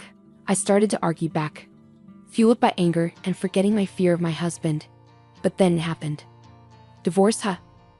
Fine by me. Someone as frivolous as Kate isn't fit for Kevin, right?" My mother-in-law chimed in. My husband mumbled, trying to stop her, but I seized the opportunity. "I agree with Mom. Let's get a divorce," I declared firmly. My husband kept pleading with me to reconsider, but I had made up my mind. I couldn't risk staying with him any longer, afraid that his violence might escalate. This was my chance, and I was certain it was the right time to end our marriage. So I quickly packed my things and left the house. My husband kept insisting, "If you apologize, I'll forgive you." But I ignored him, thinking he must be delusional. He persisted until the end, grabbing my arm tightly and saying, "Wait." But I reacted instinctively, hitting him in the face with my bag and running away. I headed straight for a specific place, a room in an apartment that I had prepared just in case something like this happened. As soon as I entered the room, I received a call from my mother-in-law on my cell phone. "Hello. Kate, did you arrive safely?" she asked concernedly. "Yes, I'm fine. I'm in a taxi, so Kevin won't find out," I reassured her. "That's good. Make sure to hire a lawyer and proceed with the divorce quickly," she advised. "Yes, I can't wait to start living independently," I replied. In reality, my mother-in-law and I had been pretending to be at odds in front of my husband. It all began the day my husband brought a colleague home. After his lecture ended and my husband fell asleep, my mother-in-law approached me. "Leave this house. Get away from my son," she urged me. Each time my husband criticized me, my mother-in-law, who seemed to have her suspicions, would ask, "Really?" It turned out her late husband had been very much like my husband, and she had endured a lot in her own marriage. In her generation, divorce was frowned upon, so she couldn't end her own marriage. But it seems she wanted something better for me. Watching the interactions between my husband and me, she must have felt compelled to help me.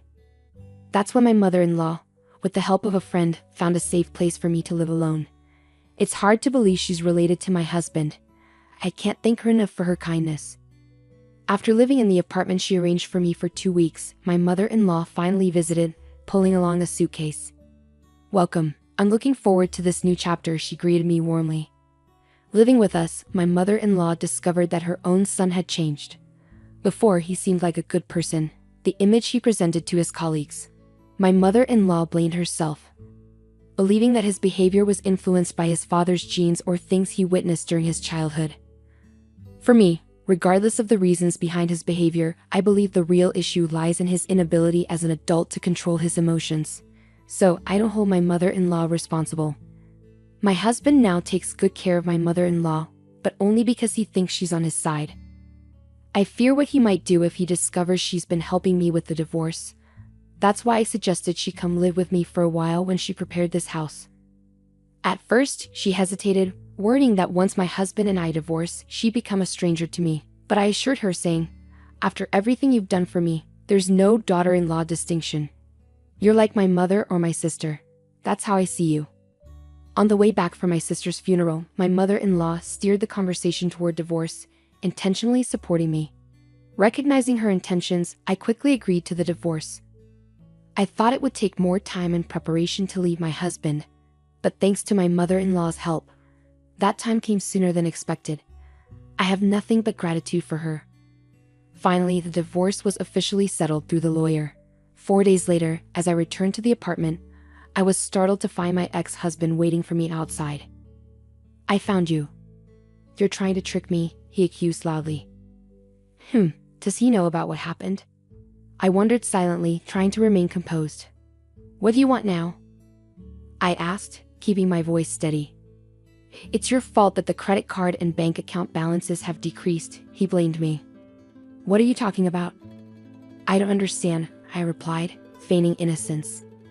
In truth, before the divorce, I was using my husband's credit card to gradually buy furniture for this house. I also quietly withdrew money from the bank account. It was all part of my plan, I confessed. When I discussed this with my mother-in-law, she encouraged me to go ahead with it, so I emptied the account without any hesitation. The reason why my unemployed mother-in-law and I can live comfortably, enjoying tea parties every night, is because of this money. That's my money. "You can't just do whatever you want without facing the consequences," he shouted angrily. "Remember the money we have? It's from the credit card we got after we got married and the money we saved together. Since we're married, it's both of ours," I explained, smiling at him.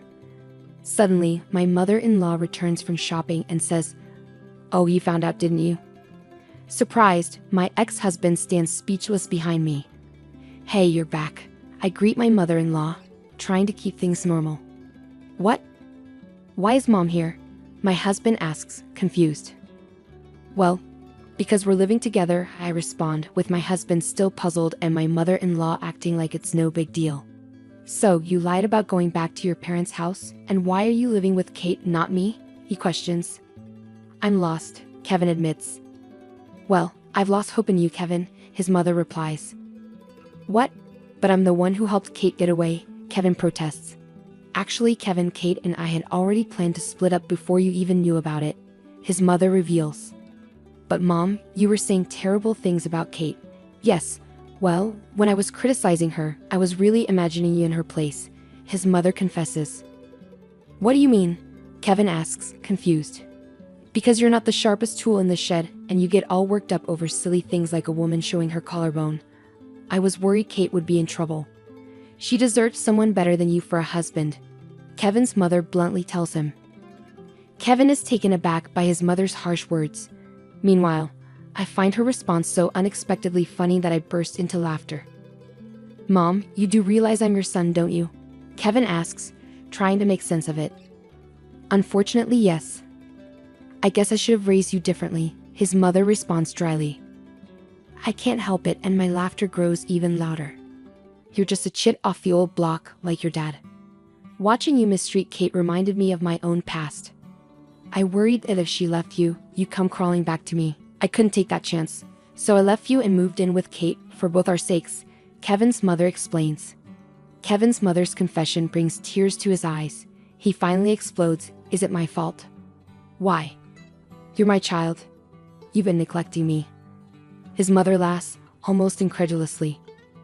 "Do I still need to mother a grown man who's almost 30, she scoffs. A few neighbors gathered as our argument escalated in the yard. They chuckled at my ex-husband's dramatic outburst, saying, "He's really making a scene." With people watching, he didn't dare lay a hand on us and retreated to his house. But the next day, he seemed to have completely lost it. He started spreading rumors about us to his friends and co-workers who used to hang out at our place. "My ex may seem nice, but she ignores her husband," he complained to anyone who would listen. One woman at his office fired back, "You know, your behavior is exactly why women are wary of their husbands. It's becoming a societal problem." Although no one openly agreed, the vibe at work made it clear that Kevin was in the wrong, and he felt increasingly isolated. In the end, my ex-husband, who turned out to be quite sensitive, couldn't handle the judgmental stares and whispers anymore. He quickly quit his job. It's ironic how he was so quick to criticize me but couldn't handle criticism himself. How sad. Feeling alone, he sent me a lengthy letter trying to justify his behavior and boasting about his greatness as a man. The letter was a whopping 10 pages long. I was surprised when I received the thick envelope. I had blocked his texts, but if he could write this much by hand, I can only imagine how many texts he would have sent. His final line was, "If you ever miss me, feel free to contact me." So I playfully replied, "Then please go ahead with the property division." That sparked another big argument. I used to be afraid when we lived together, but not anymore. I stood my ground with my lawyer. Even before his mother suggested I leave, I had secretly been recording his behavior at home, preparing for a divorce. All those months enduring his hurtful words paid off. With the evidence, I successfully sorted out the property division. After that, I moved out from living with my ex-mother-in-law when I found a new job. It was still close enough for a reasonable commute. Surprisingly, she had found herself a boyfriend. It turned out the person who introduced us to the apartment was her new beau. She left with him, holding hands, and said, "Come visit us once we're settled." I must admit, my ex-mother-in-law really surprised me. She's a fantastic woman, and it's clear why she's so well liked, regardless of her age.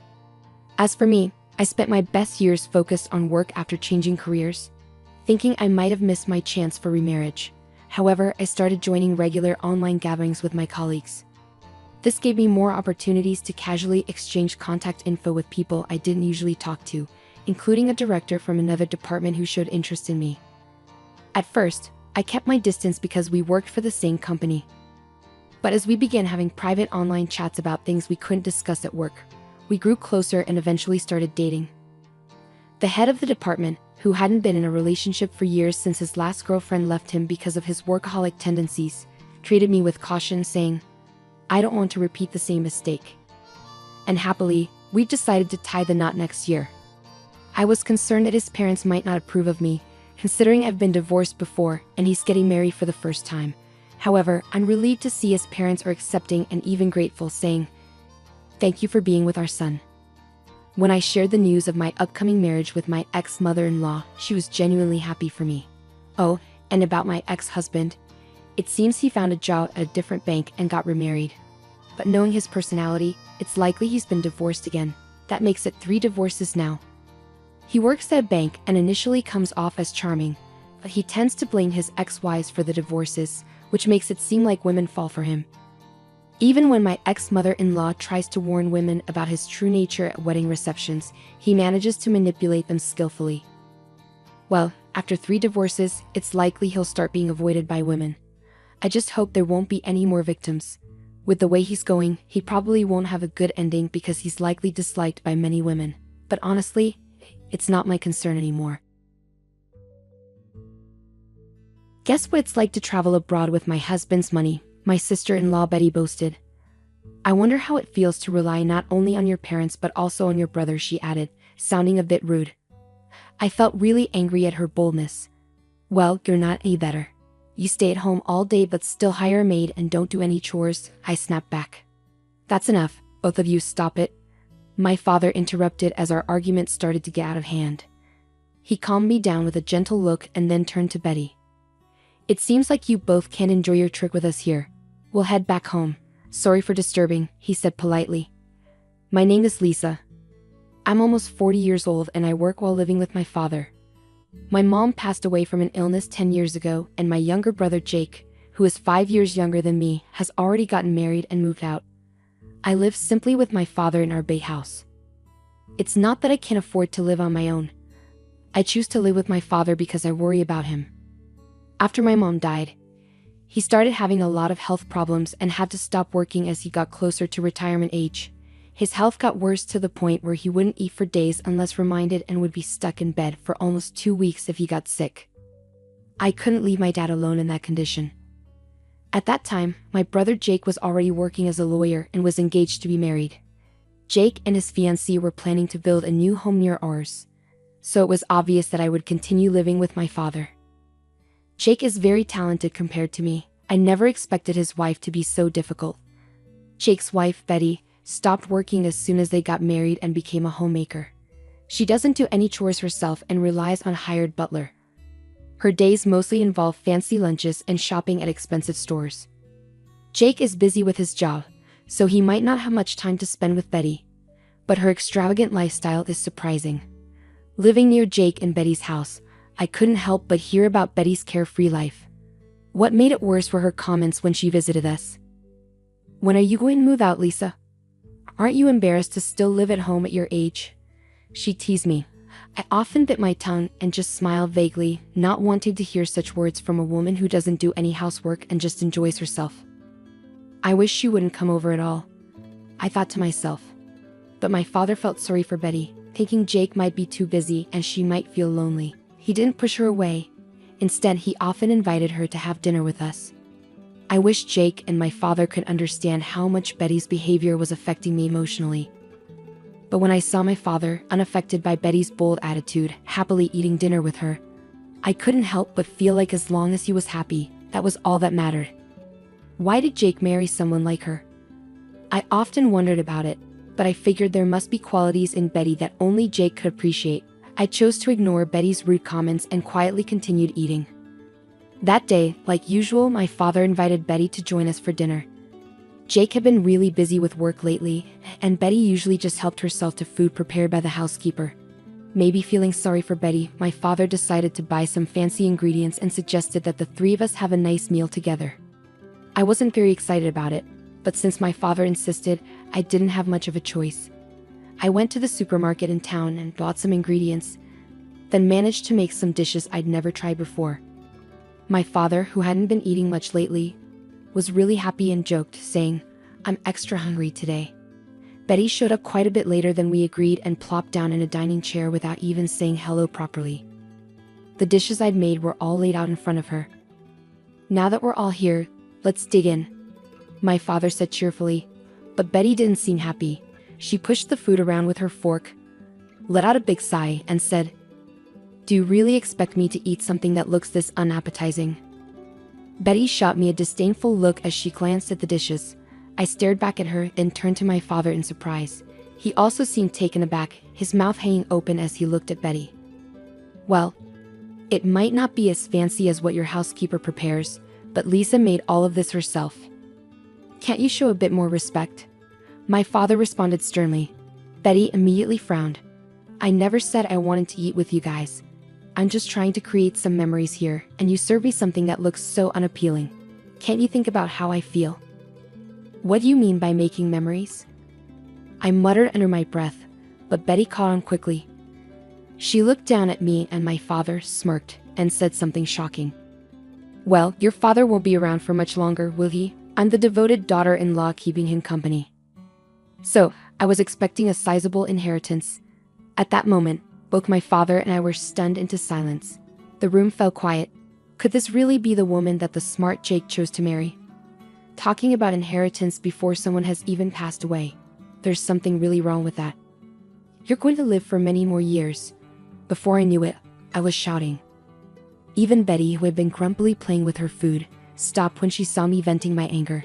"Don't talk about inheritance to my dad. He might just be another person to you, but he's family to me. He's also family to Jake. He's the only living relative left for us after we lost our mother." My father gently restrained me as I leaned over the table, breathing heavily. I slowly sat back down, my anger toward Betty still burning inside. With a deep breath that seemed to break the tension, I felt my pent-up emotions deflate.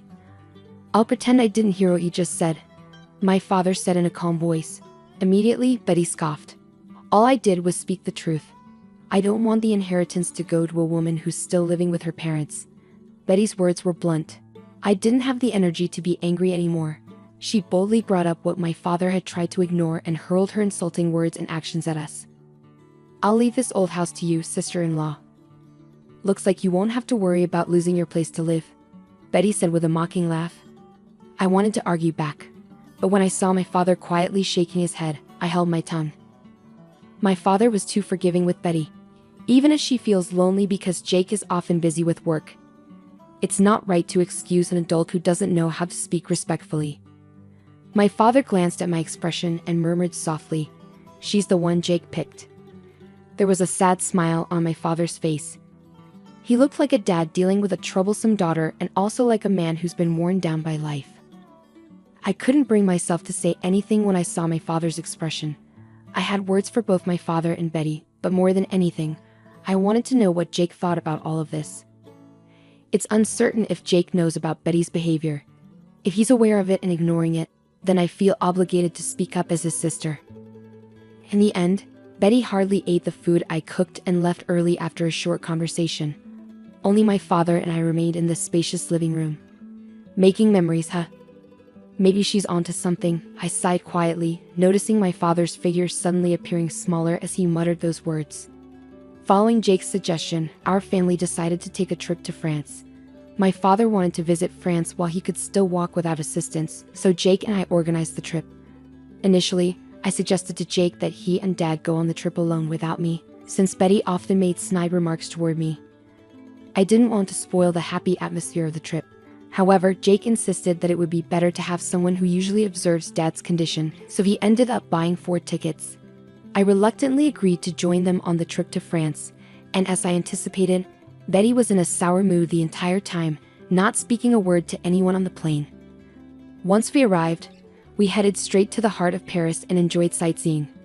My father was surprisingly lively, exploring every corner with enthusiasm.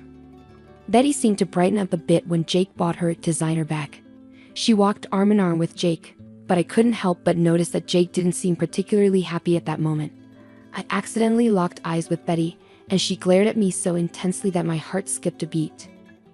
By the way, why is Lisa even here with us? Betty let go of Jake's arm and confronted me. I asked her to come just in case something happens to Dad. We need someone who can handle it. Jake tried to intervene, but it seemed like his words didn't register with Betty. She continued to stare at me, smirking. Betty spoke in a mean way, asking what it's like to use her husband's money to travel abroad. She said not to spend too much because plane tickets are expensive. Then she rudely suggested that Lisa could sleep outside instead of in their fancy hotel suite. Jake tried to stop her, but she didn't listen.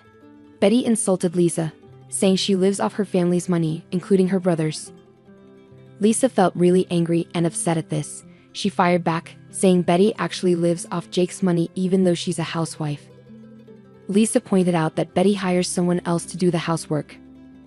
Their dad stepped in before things got worse. He calmly told Betty they'd leave because their presence was ruining her trip.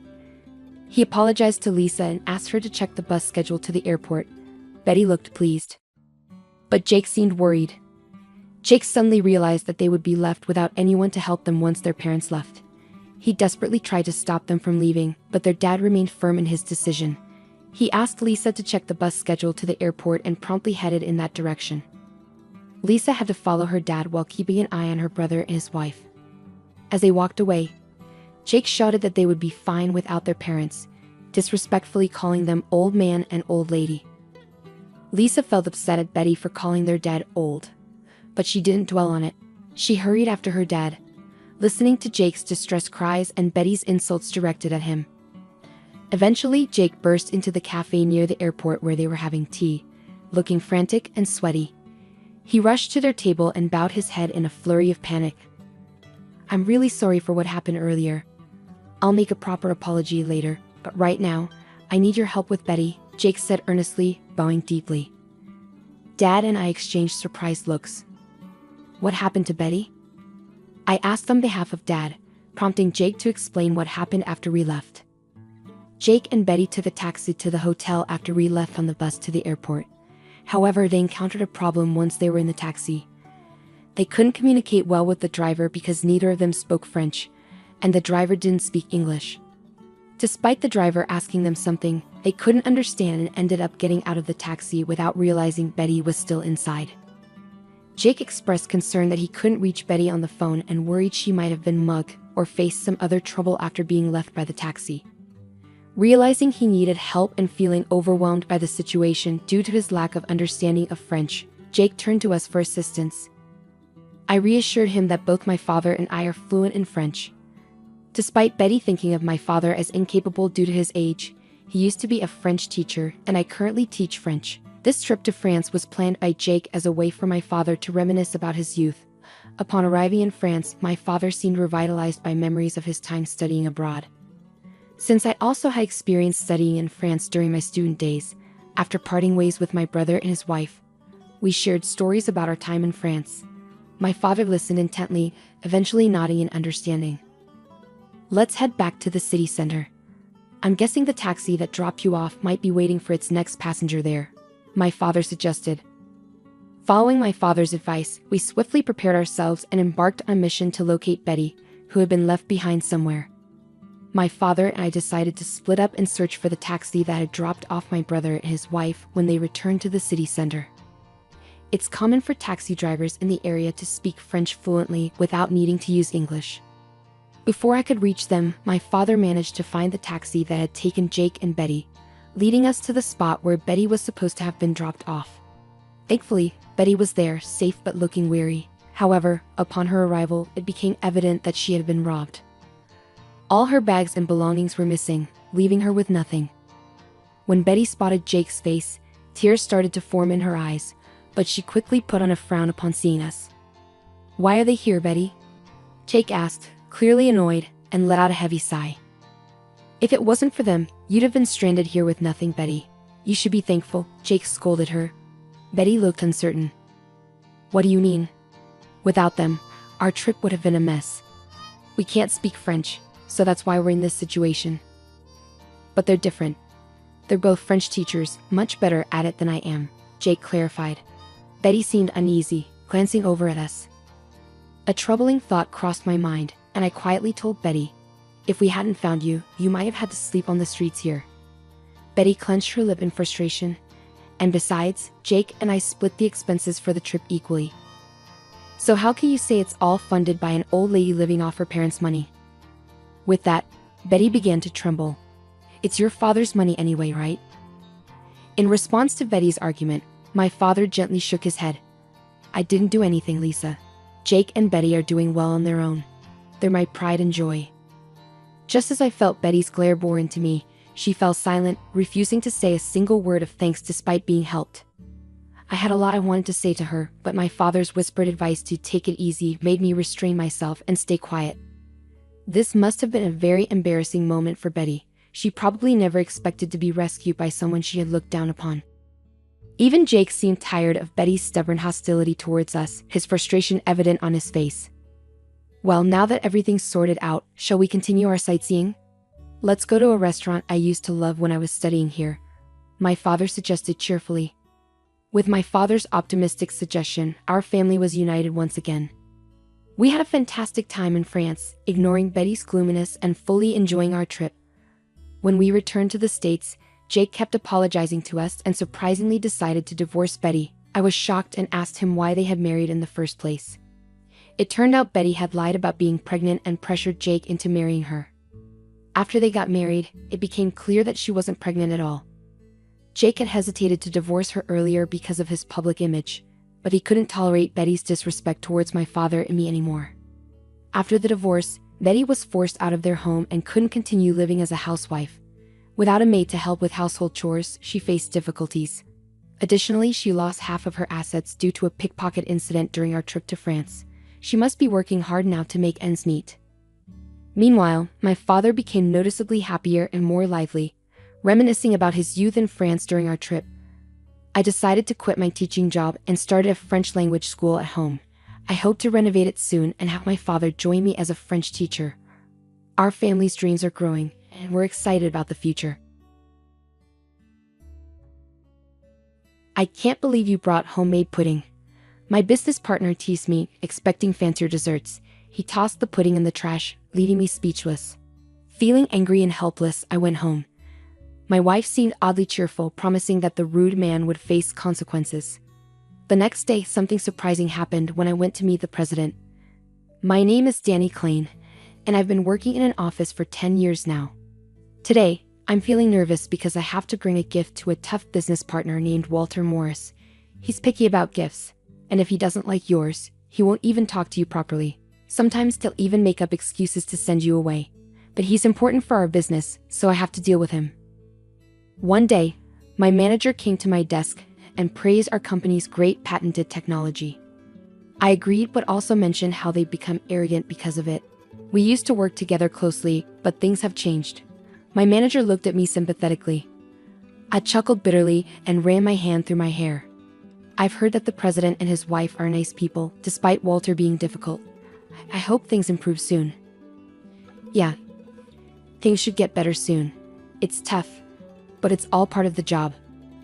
Thanks, I'll give it my best shot, I replied to my manager. But finding the right gift every time is such a hassle. If I get him the same thing again, he accuses me of being lazy, I complained. My manager suggested, the president's wife really likes pudding. Maybe next time you see them, consider getting some pudding. As soon as my manager mentioned it, I thought of a special pudding from a local store. It was incredibly smooth and creamy, just melting in your mouth. It had the perfect balance of richness and sweetness, exactly like the pudding my wife, Lily, makes. Lily runs a small pastry shop from our home, and her puddings are a hit with everyone in the neighborhood. They're so popular that they often sell out by mid-afternoon, loved by both kids and seniors alike. After work, I hurried home to find Lily already in the kitchen, preparing dinner. As I entered, a sweet aroma filled the air, making me smile. Lily greeted me with a cheerful welcome home, humming a tune as she worked. Excitedly, I told her about my conversation with the boss and how his wife loved pudding. I want to take some as a gift. Can you make some? I asked eagerly.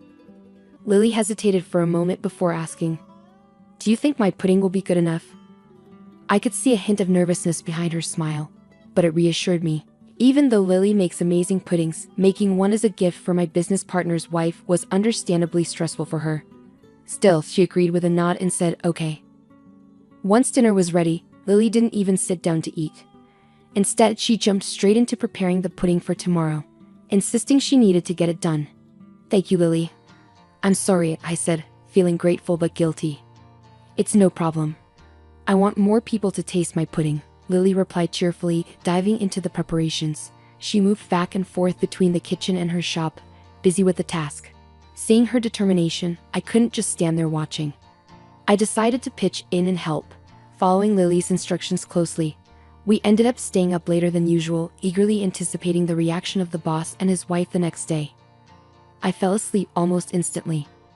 The next morning, I woke up to find Lily already awake, her head popping out from the shop, wearing a white apron. "It's ready," she announced, holding a tray of neatly wrapped puddings in her hands. "Thank you, Lily," I expressed my gratitude, not knowing how early she must have woken up to prepare everything. I thanked her repeatedly, feeling appreciative of her effort. Lily, looking a bit bashful, responded, "It didn't take too long because you helped me." As I reminisced about the morning's activities, a smile crept onto my face. I carefully placed the puddings, wrapped in white paper bags with blue ribbons, on the passenger seat and let out a sigh. With renewed confidence, I started the company car. There shouldn't be any problem with Lily's pudding. It's sure to impress. That's what I believed, until I heard a voice that crushed my hopes. "What's this?" Just like always. I mentioned Walter's name to the receptionist with a smile, and she asked me to wait for a moment. Taking a seat in the entrance, I made sure the pudding in the bag was safe. As I waited, I noticed Walter approaching from the elevator, wearing a slight smile. When he glanced at what I was holding, he immediately questioned, "What is this?" with doubt in his voice. I couldn't help but flinch. Nevertheless, I replied calmly, "It's just a small gift. It's pudding made by my wife, who runs a pastry shop." But before I could finish, Walter scoffed, "Pudding? Are you mocking me? Shouldn't you bring something fancier?" His words were filled with disdain, and he looked at me as if he were mocking me. At first, I didn't understand, but as it sank in, I felt my fists clenching in anger. Walter was a client I had been working with smoothly until now. I couldn't afford to ruin our relationship, so I swallowed my emotions and tried to reason with him. "Even though it's not fancy, my wife's puddings are quite popular," I explained, but Walter dismissed it, saying, "No way. I can't eat pudding made by an amateur." He snatched the bag of pudding from my hand roughly, leaving me stunned. "What are you doing?" I exclaimed, taken aback. My anxious voice clashed with Walter's dry laughter, attracting curious glances from the receptionist and other employees passing by. "I can't believe you give me such low-quality stuff," Walter remarked, lifting the bag to his face with a scrutinizing gaze. My anger surged, but I fought to keep my cool. Then I heard him say, "It's the CEO's wife's favorite. Even so, would you bring something made by an amateur?" I defended, feeling the need to stand up for Lily's skill. "My wife is definitely not an amateur. Even so, you must understand that I can't serve such an unsightly pudding to the president." With that, Walter released his grip on the bag, letting it fall into the trash can nearby. It happened so fast that I couldn't react, leaving me standing there in shock. The bag with the pudding inside made a mournful sound as it landed in the bin. A small gasp escaped from the receptionist nearby. "I'll take care of it for you today. Just be more careful next time," Walter stated, his voice dripping with irritation. All I could do was stare at the discarded pudding and mutter a barely audible, "I'm sorry." Walter nodded in response, his expression unreadable. Whether he was satisfied with my apology, I couldn't tell. "I've got some urgent matters to attend to. I hate to do this, but could you please leave?" Without waiting for my response, he turned and headed towards the elevator. I stood there stunned, unable to tear my gaze away from the discarded pudding. Time seemed to blur, and before I knew it, I found myself back in my company car. The memory of Lily's hard work on the pudding weighed heavily on my heart, filling me with a mix of sadness and anger. Most of all, I felt frustrated with myself for not being able to stand up for her or myself. All because Walter was a business partner. I couldn't focus on work that day, my mind consumed with how to tell Lily about what happened. When I got home, Lily greeted me with a smile, casually sipping tea on the couch. Caught off guard, I paused in untying my tie. "Did something happen?" Lily asked, noticing my hesitation and concern. Unable to hide it any longer, I confessed everything to her. "I'm sorry, he threw away the pudding you worked so hard on right in front of me." Lily looked surprised at first, but then she gently squeezed my hand. "It's not your fault. Maybe there was something wrong with the pudding." Deep down though, I knew that wasn't true. Walter hadn't even bothered to look inside the bag before tossing it away. It didn't matter what was inside. If it wasn't up to his standards, it was going in the trash. Before I could apologize again, Lily stopped me. She seemed to think for a moment, then grinned mischievously. "That man's getting fired." "Fired?" I questioned, taken aback by Lily's comment. "I'm just kidding though," she reassured me with a soft chuckle. Even though it might not have been perfect, it's still disheartening to hear that the pudding I worked so hard on was thrown away. Her reaction was understandable.